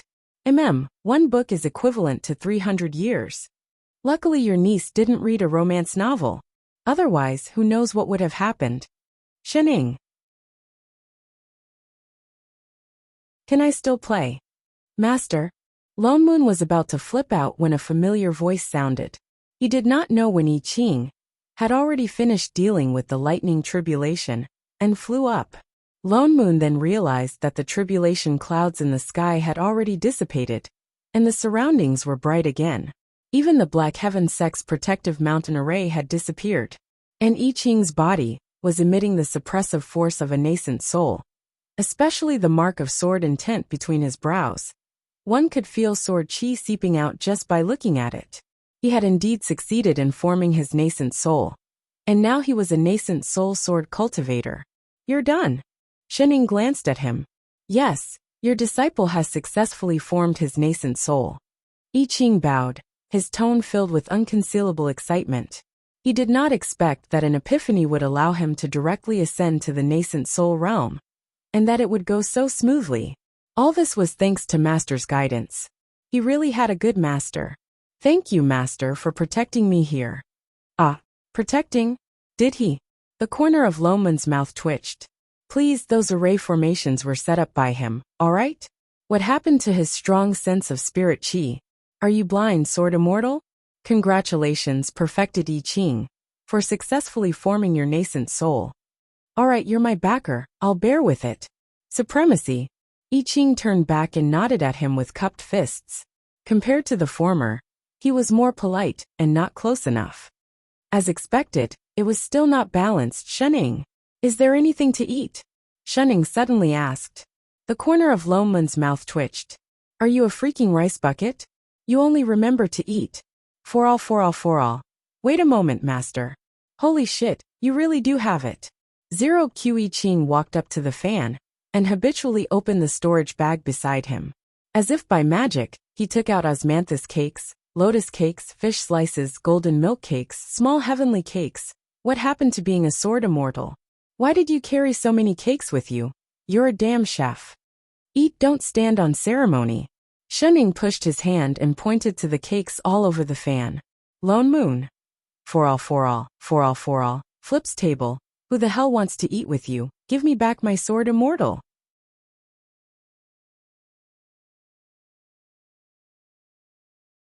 Chapter 21. Master. I Ching glanced at the person beside him, hesitated, and still could not help but ask. What are you discussing with supremacy? Did I offend him? Could it be that Lone Moon still had evil intentions towards Master, and wanted to be her disciple? Oh, it's nothing.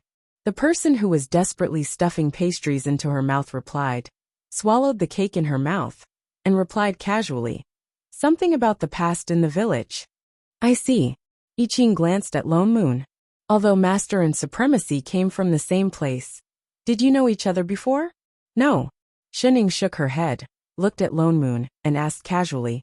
Oh yes, what did you do in the past? I was in the internet. Lone Moon answered. Was it an illusion? Why did he feel that the sword immortal was hostile towards him? I opened my own company in the past, supporting a bunch of people. It was quite tiring. Oh yes, I was not called Lone Moon before. After immortal cultivation, they said to give me a Taoist name. That's why. Oh, then what's your name?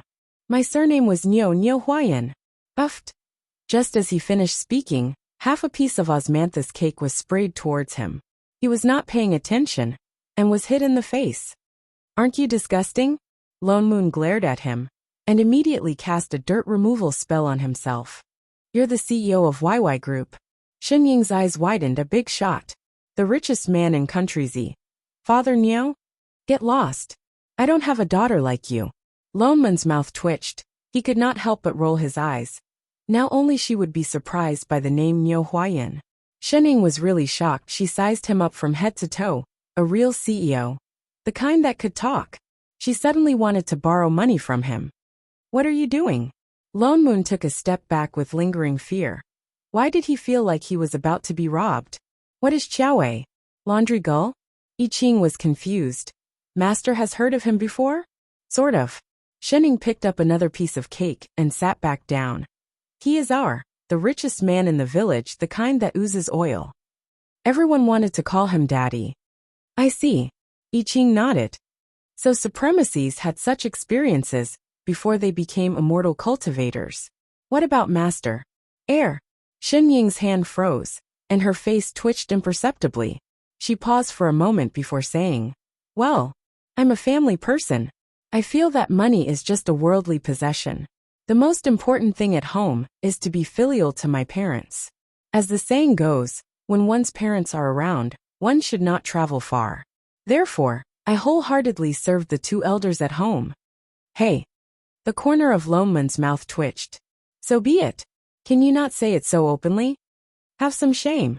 I see. I Ching's eyes lit up and he said excitedly. Master is indeed a person who values friendship and righteousness. Hey, wake up. She's obviously tricking you. It's a pity that I'm an orphan. Otherwise, I would be like Master, cultivating to become an immortal, and not forgetting the kindness of my parents. What's there to learn about living off your parents?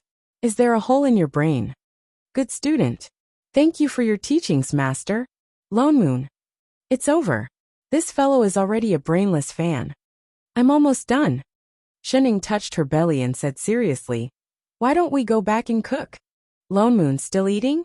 Are you a pig? Yes, Master. I Ching immediately turned around and rode on his sword. He did not forget to ask as he flew. Master, what do you want to eat? Meat. Lots and lots of meat. Yes, Master.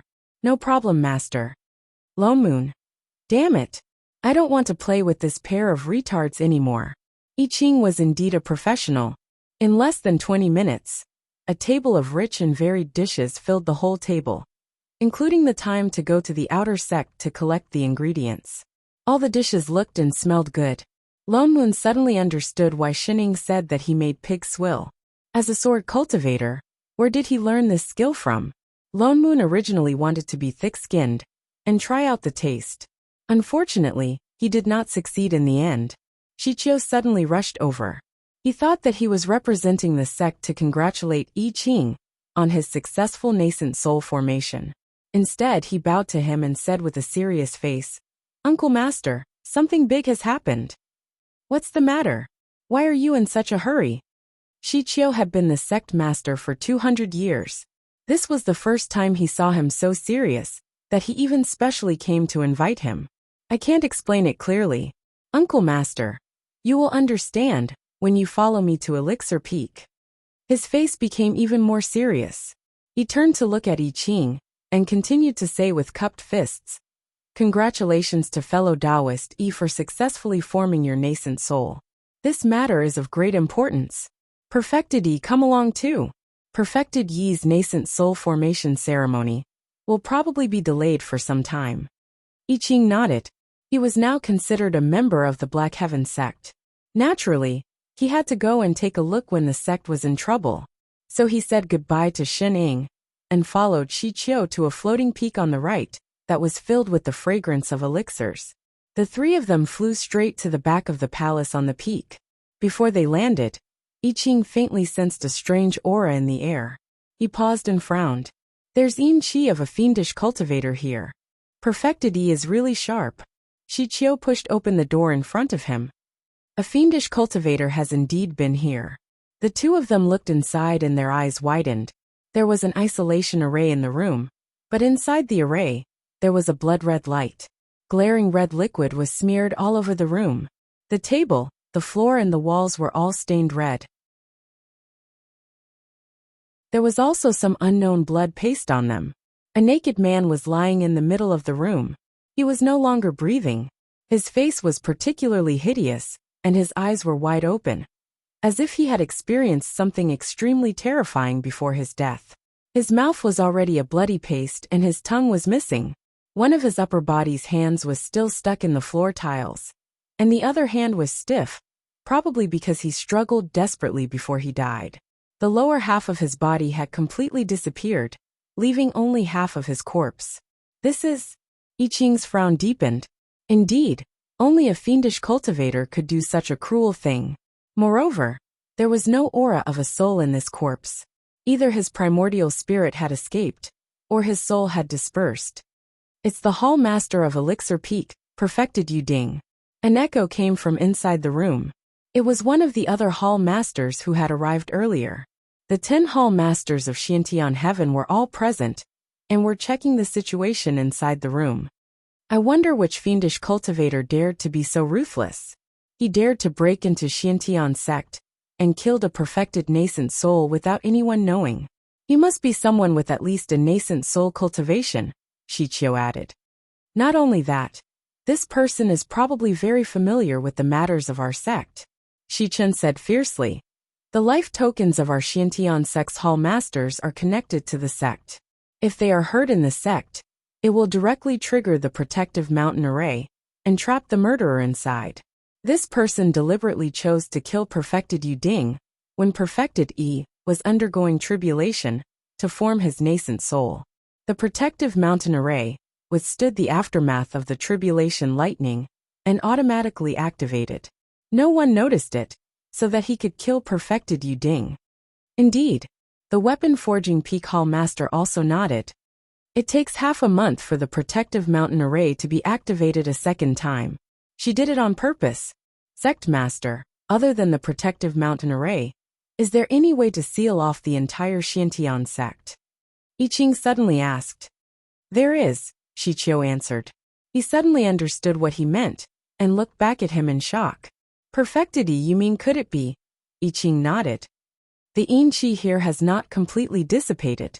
The fiendish cultivator should have left less than half an hour ago. That is to say, that fiendish cultivator is still in Xiantian sect. Yes, everyone's expression suddenly changed. Shichio immediately turned around and called a disciple over. He shouted, "Go, ring the bell of the main peak, seal all the exits of Xiantian sect, and capture the fiendish cultivator." The disciple immediately flew away with the order. In a short while, the bell rang throughout the entire Xiantian sect, and all the teleportation arrays were closed. Perfected E. I heard that you have been exterminating fiends for a long time, and are most familiar with the Yin Qi of the fiendish cultivator. Could you please search the entire sect, and find that fiendish cultivator? Shichio asked in a low voice. I Ching did not refuse and nodded. I am duty-bound to do so. With that said, he released his divine perception, and began to sense the aura of the fiendish cultivator. At this time in Yuan Peak, a certain someone, who was focused on eating, suddenly heard a clang. A bloody, unknown creature fell from the sky and landed on her table. One of its hands was still in the bowl of soup. Falling from the sky. Is this the usual way of making an appearance in this world? Fortunately, the dishes were already finished. She glanced at the bloody person lying on the dining table, then looked at the remaining half bowl of rice in her hand. She subconsciously handed it over. Want a bowl? The person.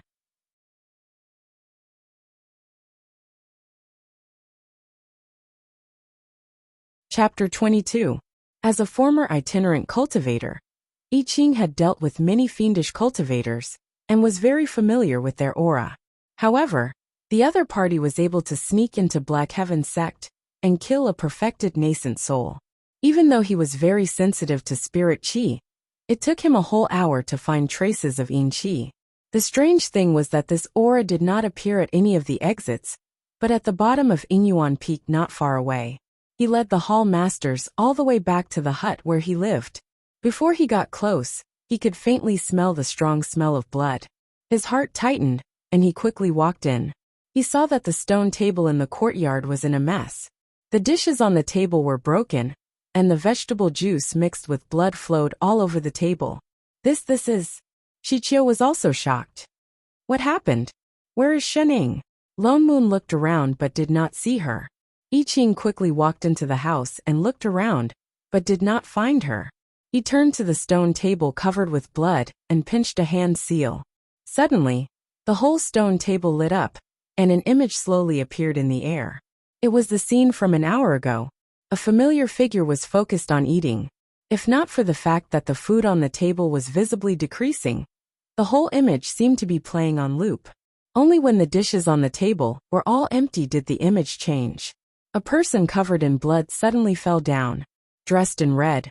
Her hair was messy and her face was half smeared with blood, but one could faintly see that she was a stunning woman. Fiendish cultivator, Shichio blurted out. He took a step forward and carefully stared at the image. Suddenly, he seemed to think of something and murmured, "A female fiendish cultivator at the nascent soul stage. Dressed in red, could it be? Chichinyu." The female fiendish cultivator in the image was seriously injured. He did not know what she said to the person at the table, but she suddenly grabbed the neck of the person who was still holding the bowl and flew southwest. Seeing this, I Ching's eyes widened. "Master." He immediately turned and chased in the southwest direction. Wait. Lone Moon did not have time to stop him. The other party was already gone. He had no choice but to chase on his sword, but the other party flew very fast. He only caught up with her after chasing for a long time. I Ching calmed down. The Black Heaven sect had already been sealed. It would not be too late to give chase after them, after investigating the situation of the fiendish cultivator. Shening wouldn't have. Wait a minute. With her abnormal strength, the one who should be worried should be the devil cultivator, right? Why are you so anxious? I know Master will be fine. I Ching did not stop. Instead, he flew even faster. I'm worried that Master will go out alone. So, he suddenly turned around and said with certainty, "She will never be able to find her way back." Shit. It turned out that not only was that guy a foodie, but he also had a F***king poor sense of direction. Speaking of which, why did you have to take things too hard and become his disciple? Speaking of which, how did she fall into the hands of that fiendish cultivator? There was no sound in the video, so it was hard to tell what the fiendish cultivator had said. Based on my understanding of Master, I Ching frowned and hesitated for a while before saying, "It's not that she can't defeat that fiendish cultivator. What's that? Master is just too lazy to resist. For all, Ngun, this kind of swindler should just die of laziness." Chi Qingyu struggled to fly out of the Black Heaven sect's perimeter. She was seriously injured. Even her nascent soul was on the verge of collapsing, and all the meridians in her body were damaged beyond recognition. Old thief Yu Ding was indeed cunning. Even though she had plotted for so many years, she had finally waited for this opportunity. She did not expect to be tricked by him before she died. Her body could not hold on any longer. If she did not regulate her breathing, she would lose her life. She had no choice but to find a secluded spot and stop. Only then did she let go of the person in her hands and push her away. She did not know if it was because of her injuries, but she did not push her away. Instead, she took 2 steps back. She desperately suppressed the blood rushing up her heart and looked at the person in a low voice. "Seeing that you're obedient, let's go. I won't kill you." The bell had already rung. The Black Heaven sect had already discovered what she had done. All the exits had been sealed, so it would be very difficult for her to break out. She had originally wanted to grab a hostage and try her luck.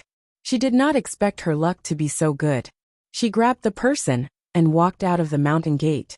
Not only did no one stop her, even when they met the patrolling guards, they avoided them as if they could not see them. It seemed that even the heavens were helping her, allowing her to avenge this blood feud. She raised her hand to conjure a spell to release the restraints on the person's body.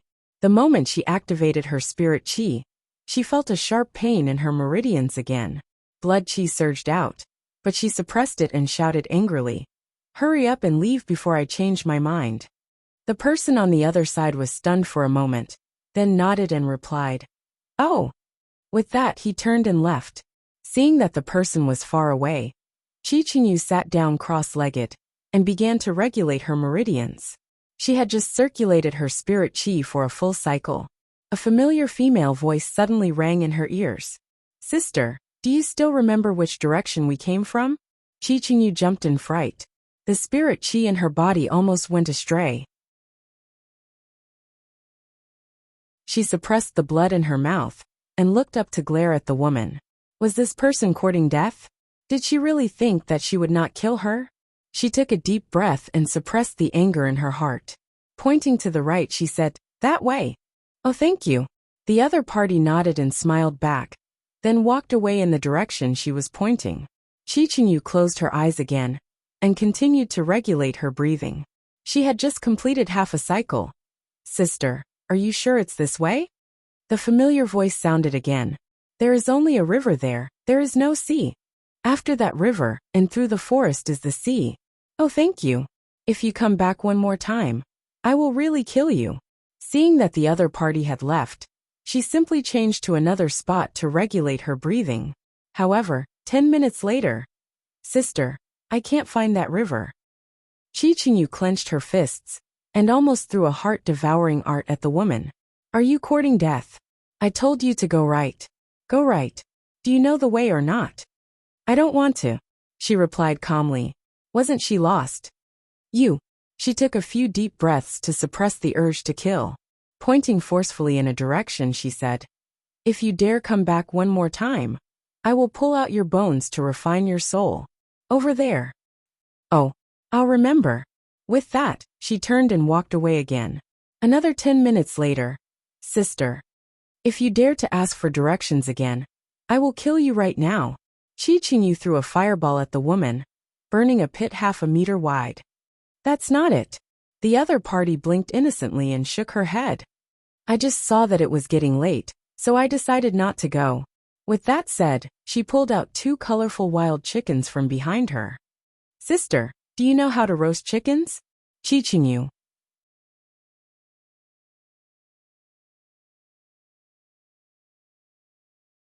Chapter 23. A deep sense of helplessness rose in Chi Qingyu's heart as she sized up the person in front of her. How on earth did you survive until now? How could such a careless person enter the Black Heaven sect? Were the people in the sect blind? She once again probed the spirit chi around the other party. You're actually immortal. She had thought that she could not detect her cultivation level because she was heavily injured.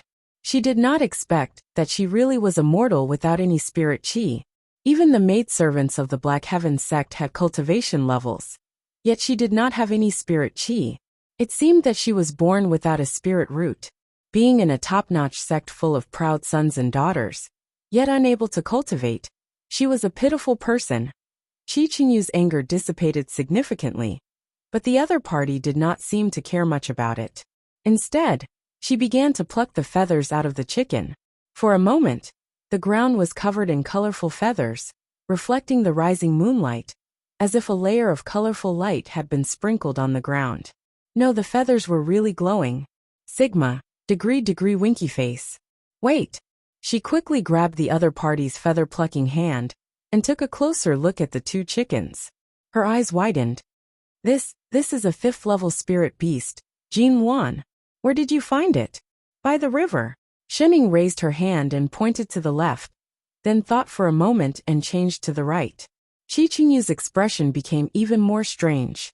She did not look like she could kill a 5th-level spirit beast. Could it be that someone had hunted the beast and left it by the river? She was really lucky. What is a spirit beast? Isn't this a chicken demon? Shening asked, waving the chicken in her hand. How do you not even know this? Chichinyu looked at her in surprise and explained. Demons are demons, beasts are beasts. Demons are originally livestock, but once they gain sentience, they become demons.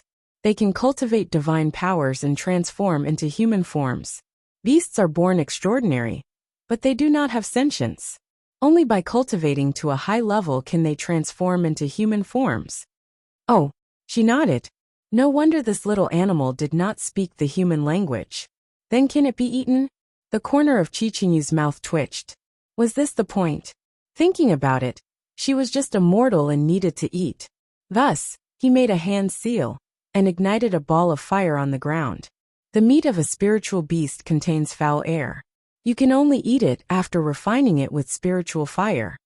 After saying that, he directly took over the spiritual beast, whose fur had already been plucked from her hands, and roasted it over the fire. Shening, be good and wait for your food. Omega. Chichinyu first refined the turbid chi in the demon beast's head, before using her spiritualized blade to cut it open. Indeed, she found a shiny blue pearl inside. It was a thumb-sized 5th-level beast core, and it was of the water element. He could not help but lament the luck of this mortal once again. He was able to pick up the corpse of a rank 5 spirit beast just by walking around. Furthermore, the person who killed this spirit beast did not take away the beast's core. She directly took out the beast's core. Such a complete inner core was very rare. She threw it to the person beside her. Catch it. Keep it well. Shening caught it and glanced at it. Then she tossed it back. I don't want it. You can have it. You want to give it to me. Chichinyu stared at her in disbelief. She was just short of writing the words, "Are you stupid?" on her face. Don't worry. I promise to let you go. And I won't go back on my word. Although this is a 5th-level water element spirit beast core, it is a divine healing medicine. Since you picked up this spirit beast, it is destined to be yours. I don't want to snatch away other people's opportunities. No need. She had a lot of beads. Chichinyu thought that Shening did not understand the benefits of this item. She could not help but add. Although you are immortal, a 5th-level beast core is hard to come by. You will definitely be able to exchange it for a lot of benefits. Oh, then I'll give it to you. She would take it as the labor fee for roasting the chicken. Is the chicken cooked? Chichinyu clenched her fists and looked at Shening with a complicated expression. Was Shening giving her the beast's core to heal her? Why? She had clearly held Shening hostage, yet she wanted to help an enemy? I am a fiendish cultivator. Shening could not help but remind her. Ah! Shening turned to look at Shening. Her brows immediately furrowed in hesitation. Chichinyu's heart turned cold, but she heard Shening ask seriously, "Can't fiendish cultivators roast chicken?" What? Chichinyu was stunned. She nodded reflexively. Yes. Oh, then let's continue. Continue? Continue what? Are you sure just like this? Give it to her? Without any conditions? What else? Did you bring cumin? I didn't know that you were such a particular chef, girl. No. Oh, then just the original taste. Disappointment. Chichinyu's heart clenched. Hey, what are you talking about? This mortal really had the ability to lead people astray, but for some reason, she could not bring herself to lose her temper. Instead, she unknowingly increased the intensity of the spirit fire. Her heart also began to feel strange, sour and bitter. Really, Shening really wanted to give the beast core to her, even if she was the fiendish cultivator who held her hostage. Just because she saw that she was seriously injured? How could there be such a stupid person in this world? So stupid that she actually wanted to protect her. Chichinyu clenched her fists. She wanted to say something, but did not know what to say. In the end, she could only snort coldly. With that temper of yours, you will be betrayed sooner or later. With that said, she stuffed the roasted chicken into Xinying's arms. Here, eat. Eat quickly. By the way, what's your name? Xining.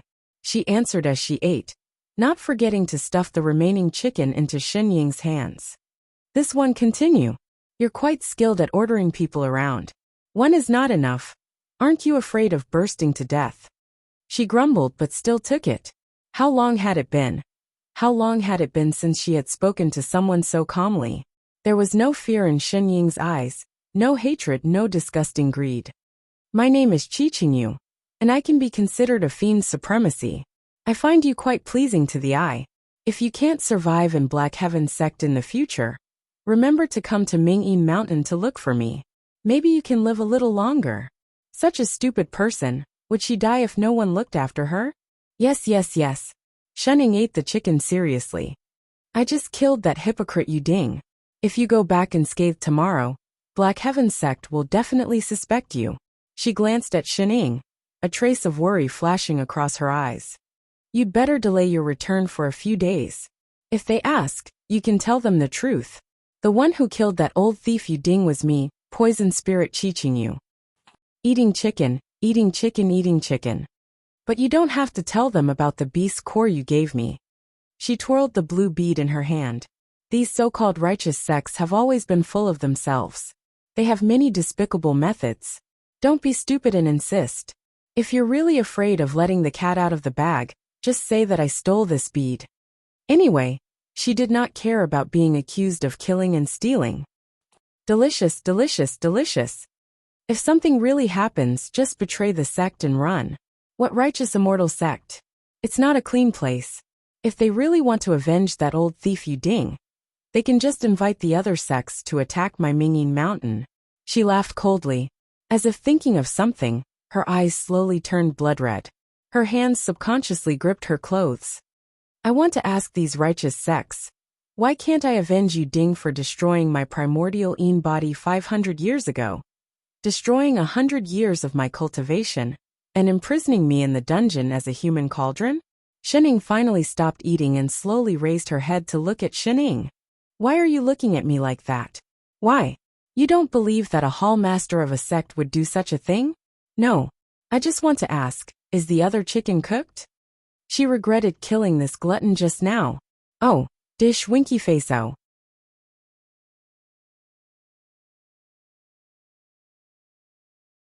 Chapter 24. Chichinyu used the beast core to regulate her breathing for an entire night, before her meridians recovered by 10 to 20%. In order to avoid being tracked by the Black Heaven sect, she had deliberately chosen a place with thin spirit chi. This had caused her injuries to heal too slowly. But fortunately, they would not continue to worsen. Perhaps she would be able to return to Mingyin Mountain at night. The only thing that worried her was what about Shening? She did not seem to know the way. If she returned to Mingyin Mountain alone, would she starve to death? Did she kidnap a hostage or a burden for him? I say, Shening. Chichinyu was just about to speak when she heard the sound of rushing wind. Her heart tightened. She grabbed the person and retreated 10 feet away. The next moment, a sharp sword overflowing with Yin Qi stabbed into the ground where she had been standing. Who's there? Come out! She turned to look at the trees on her right. Not long after, two black figures slowly walked out from inside, both dressed in gray robes. The one walking in front chuckled, revealing half of his skinny face. "Ha! So it's Demon Sovereign Impermanence here. Bai Hao, sorry to disturb you. Bai Hao, your blood fiend Yu Yan's guardian." Qi Qingyu's expression tightened as she looked at the two people with ill intentions. "So Fiend Supremacy knows me." The person chuckled. "That's right, Fiend Supremacy Yu Yan is our master. Why are Yu Yan's people looking for me? I heard that Fiend Supremacy Impermanence is a peerless beauty. Back when she was cultivating, she was the #1 beauty of the 3 sects and 6 schools. And people called her Fairy Yu. The two of us have always admired your elegance. Now that we are passing by, we specially came to pay our respects. Don't play this game with me. Tell me your purpose." "Fiend Supremacy, you misunderstand me." Bai Hao's smile grew colder. Just as he was about to explain, the person beside him could not help but interrupt. "Senior brother, don't talk nonsense with her. Look at her, she is obviously seriously injured. Even if we want to do anything, what can she do to us?" The person looked straight at Qi Qingyu, his eyes burning, as if he wanted to swallow her whole. "I heard that she has a rare Purine body. Dual cultivation with her can greatly increase one's cultivation. In the past, she was a nascent soul supremacy, and we could not touch her. Now that she is seriously injured, what are you waiting for? Hurry up and pluck her. Junior brother Renyi, she's such a beauty. Why don't you know how to cherish her?" "Humph. Are you going up or not? If you're not going up, then I'm going to start plucking. This is a nascent soul. After plucking her, I can also form my nascent soul." After he finished speaking, he even swallowed a mouthful of saliva. Shameless. Qi Qingyu gritted her teeth in anger. She wanted to activate her spirit qi to form a hand seal, but she felt a sharp pain in her chest, as if thousands of swords had pierced her heart. She could not move at all. "Heart-scorching array you. Ha ha ha. How could we not make some preparations in order to have a good time with the Demon Lord?" He had already set up the formation the moment he came out. Bai Hao walked over quickly. His eyes swept across her body unscrupulously. The greed and desire in his eyes were about to overflow. "Fiend Supremacy Impermanence, don't worry. Bai Hao isn't like those immortal cultivators. I don't have the habit of plucking people and giving them to others to play with. From today onwards, you only need to serve the two of us." As he spoke, he reached out towards her chest. Qi Qingyu's eyes were bloodshot with hatred. Familiar scenes flashed before her eyes. Those nightmares that she thought she had gotten rid of were once again awakened. They replayed in her mind over and over again. It turned out that even if she had turned into a demon, she still could not escape. Her eyes were filled with despair. She watched as the hand came closer and closer. Suddenly, another hand grabbed the claw, and a cold and emotionless voice rang out. "Perverted hands will be chopped off." Bai Hao was shocked. He did not realize that there was another person beside the Demon Lord. Upon closer inspection, he realized that the other person was just a mortal without any spirit qi. He heaved a sigh of relief. He wanted to retract his hand, but found that he could not. "There's another woman." Renyi, who was behind him, took a step forward. His lustful gaze shifted to Shening. "Ha ha ha. That's great. Senior brother, this person belongs to me." "Shening." Qi Qingyu panicked and shouted, "Don't touch her." She had actually forgotten that she was still here. She had wanted to protect this young lady, but she did not expect that she would be implicated. She did not care what happened to her. But Shening was still a pure lady. She could not let her experience those disgusting things. "She is just a mortal. She has nothing to do with me. If you dare to touch her, when my cultivation recovers, I will devour your bones and refine your souls." "Humph, you can't even protect yourself, and you still want to save her." Renyi did not take her threat to heart. "Mortals really cannot be plucked. Why don't we turn them into puppets?" With that said, he summoned his weapon, and was about to conjure a hand seal. But Bai Hao suddenly shouted, "Stop." "Senior brother?" Renyi was stunned. "Fiend Supremacy Impermanence, we have offended you today. Please forgive us, Fiend Supremacy." Bai Hao suddenly spoke respectfully. His eyes no longer had the smugness from before. Instead, they were filled with fear. Senior brother. Ronnie looked in disbelief at this person who had suddenly changed his mind. Shut up. Bai Hao turned back and glared at him, stopping him from speaking. He turned to Qi Qingyu and said even more respectfully, Bai Hao will personally go to Mingyin Mountain to ask for forgiveness from the supremacy. With that said, he conjured a seal with one hand and undid the array on the ground. He took out a bottle of elixirs and handed it to her. The supremacy's injuries are not light. As a fiendish cultivator, we should be on the same side. Here is a bottle of 5th grade rejuvenation elixirs.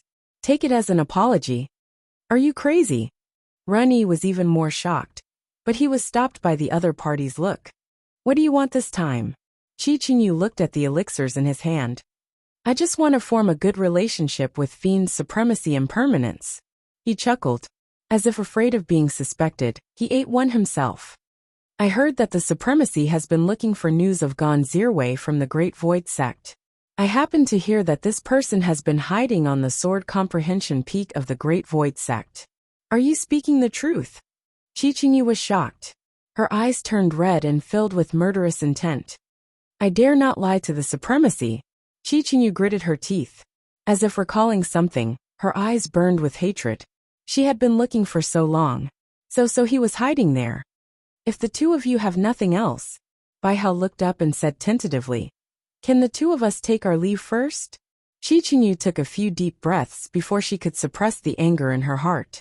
She took the elixir from his hand and said in a low voice, Scram! With that, Bai Hao's hand loosened. He was overjoyed. Bai Hao will take his leave.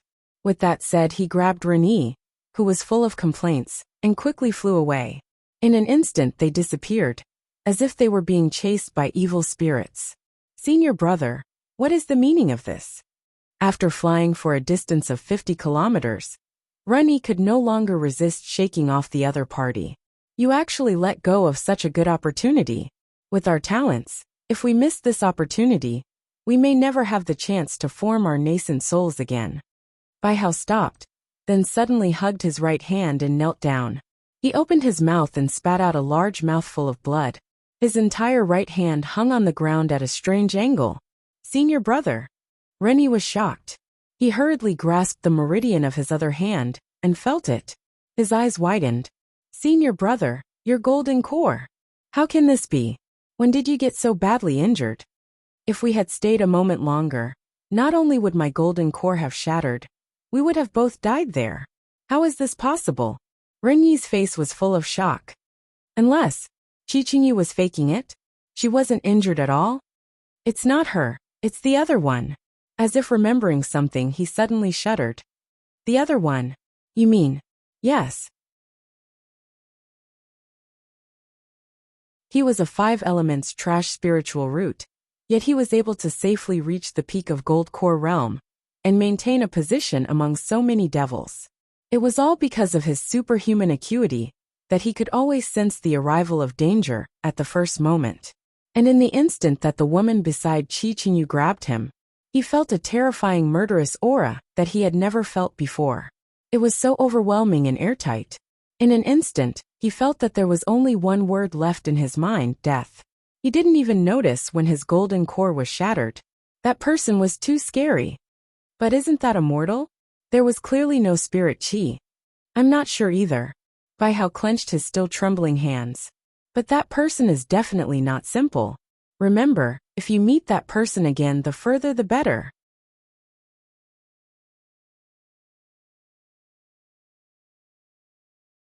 Chapter 25.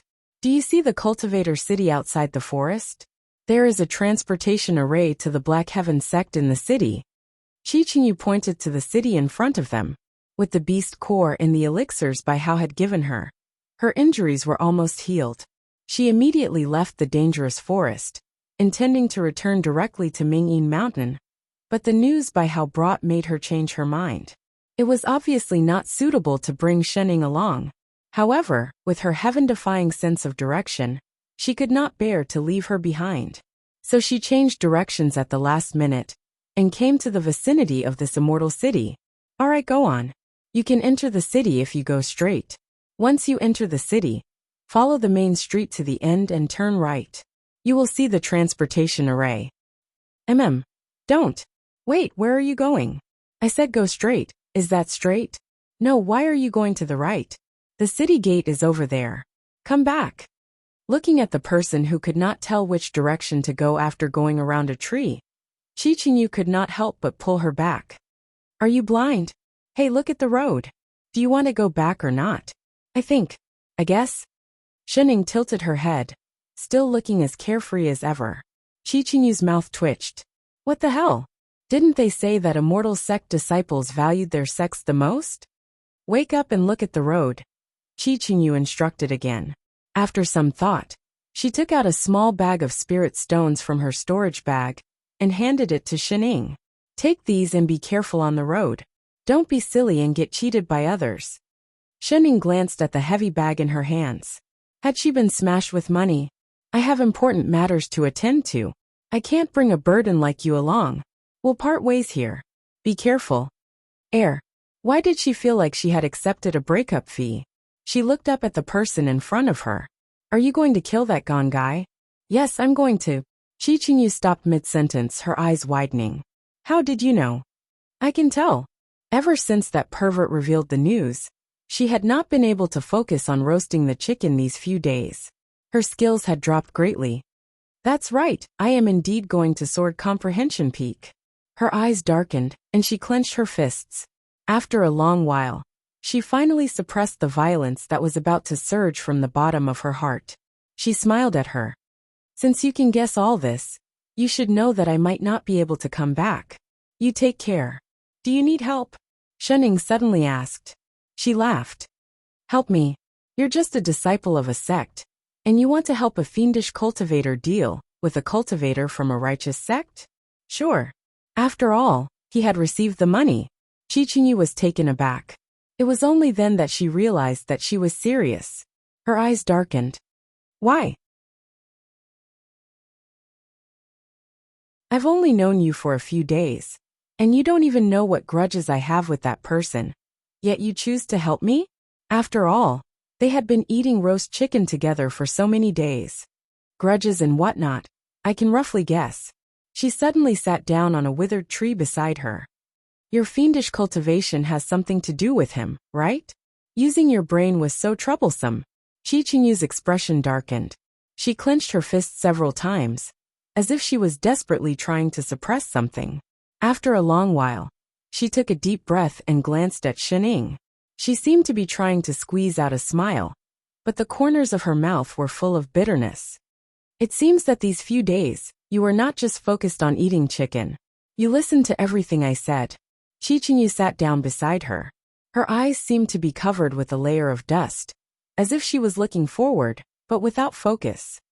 That's right, when my golden core was shattered, I was imprisoned in a secret chamber by Yu Ding as a human cauldron. Later, I was given to others like a toy. It was all thanks to this person. The funny thing is, Qinyu paused, and her voice became even lower, as if she was gritting her teeth. He is the master, who single-handedly brought me onto the path of immortality and taught me cultivation. She deliberately emphasized the last two words. Her eyes instantly turned red, and her face was full of a mocking smile. She said word by word, purine body. Just because he discovered that I had a so-called purine body, this master of mine destroyed 100 years of my cultivation and personally sent me to someone else's bed, watching me suffer humiliation for decades. If she had not hardened her heart to become a fiendish cultivator, perhaps she would still be in that hell now. I have been looking for him for hundreds of years, just to repay his master's kindness. Her expression became more and more solemn, as if she was immersed in something. A crazed look slowly appeared in her eyes. All these years, I've killed all the people who humiliated me back then, but I couldn't find him. For 100 years, I've been thinking day and night, if one day. Let's go. Shening suddenly spoke, interrupting her from her crazed thoughts. She stood up and said lazily, I'll help you kill him. Qinyu was stunned, and her eyes softened for a moment. After a while, she burst out laughing. You? Forget it. Why don't you save your little life for a few more roasted pigs? She was just a mortal, what could she do? What kind of place is Sword Comprehension Peak? It is the sacred land of the Great Void Sect, where soul formation supremacies go into seclusion. Not to mention that you are just a mortal, even a nascent soul cultivator, does not have the right to enter. It was said that Sword Comprehension Peak was built by a top sect in the Upper Azure world, and was the only place from the Middle Azure world to the Upper Azure world. That is why among the 3 sects and 6 schools, only soul formation supremacies have the Jade token to enter, she said seriously. Unless you have the Jade token otherwise. Are you talking about this? Shening suddenly took out a white Jade token with the word enlightenment written on it. You. How did you get this? Qingyu's eyes widened. Oh, it was temporarily, given to me by a fellow villager. The temporary chef had forgotten to take it back when he was showing it off to her. Qingyu took it in disbelief, and flipped it to the left. The Jade token?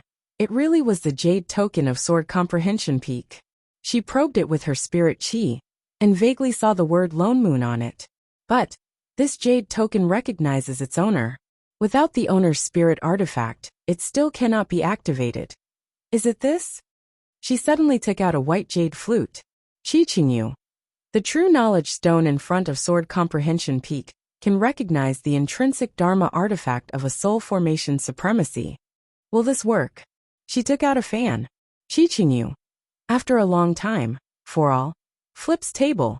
How many things have you taken from him? Can I ask a question? What enmity do you have with this supremacy Lone Moon? Why is his intrinsic Dharma artifact with you? Based on the way you took it, you might as well call the person over. I see. Shening nodded, and turned to look behind her. What are you trying to do? Wait. The next moment, Shen Ying's figure suddenly flashed and disappeared on the spot. She suddenly had a bad feeling 3 minutes later. The person you want. A man dressed in blue and white robes was pushed in front of her. Qingyu. Lone Moon. This works too. That you're tuning in to the Li Mei's Wuxia Whispers YouTube channel. We're so grateful for your support. And don't forget to subscribe to join us on this incredible journey through captivating stories. Your generosity through donations truly makes a world of difference, as it's the primary source of revenue that allows me to expand and enhance this channel for you. Thank you from the bottom of my heart for being a part of this adventure.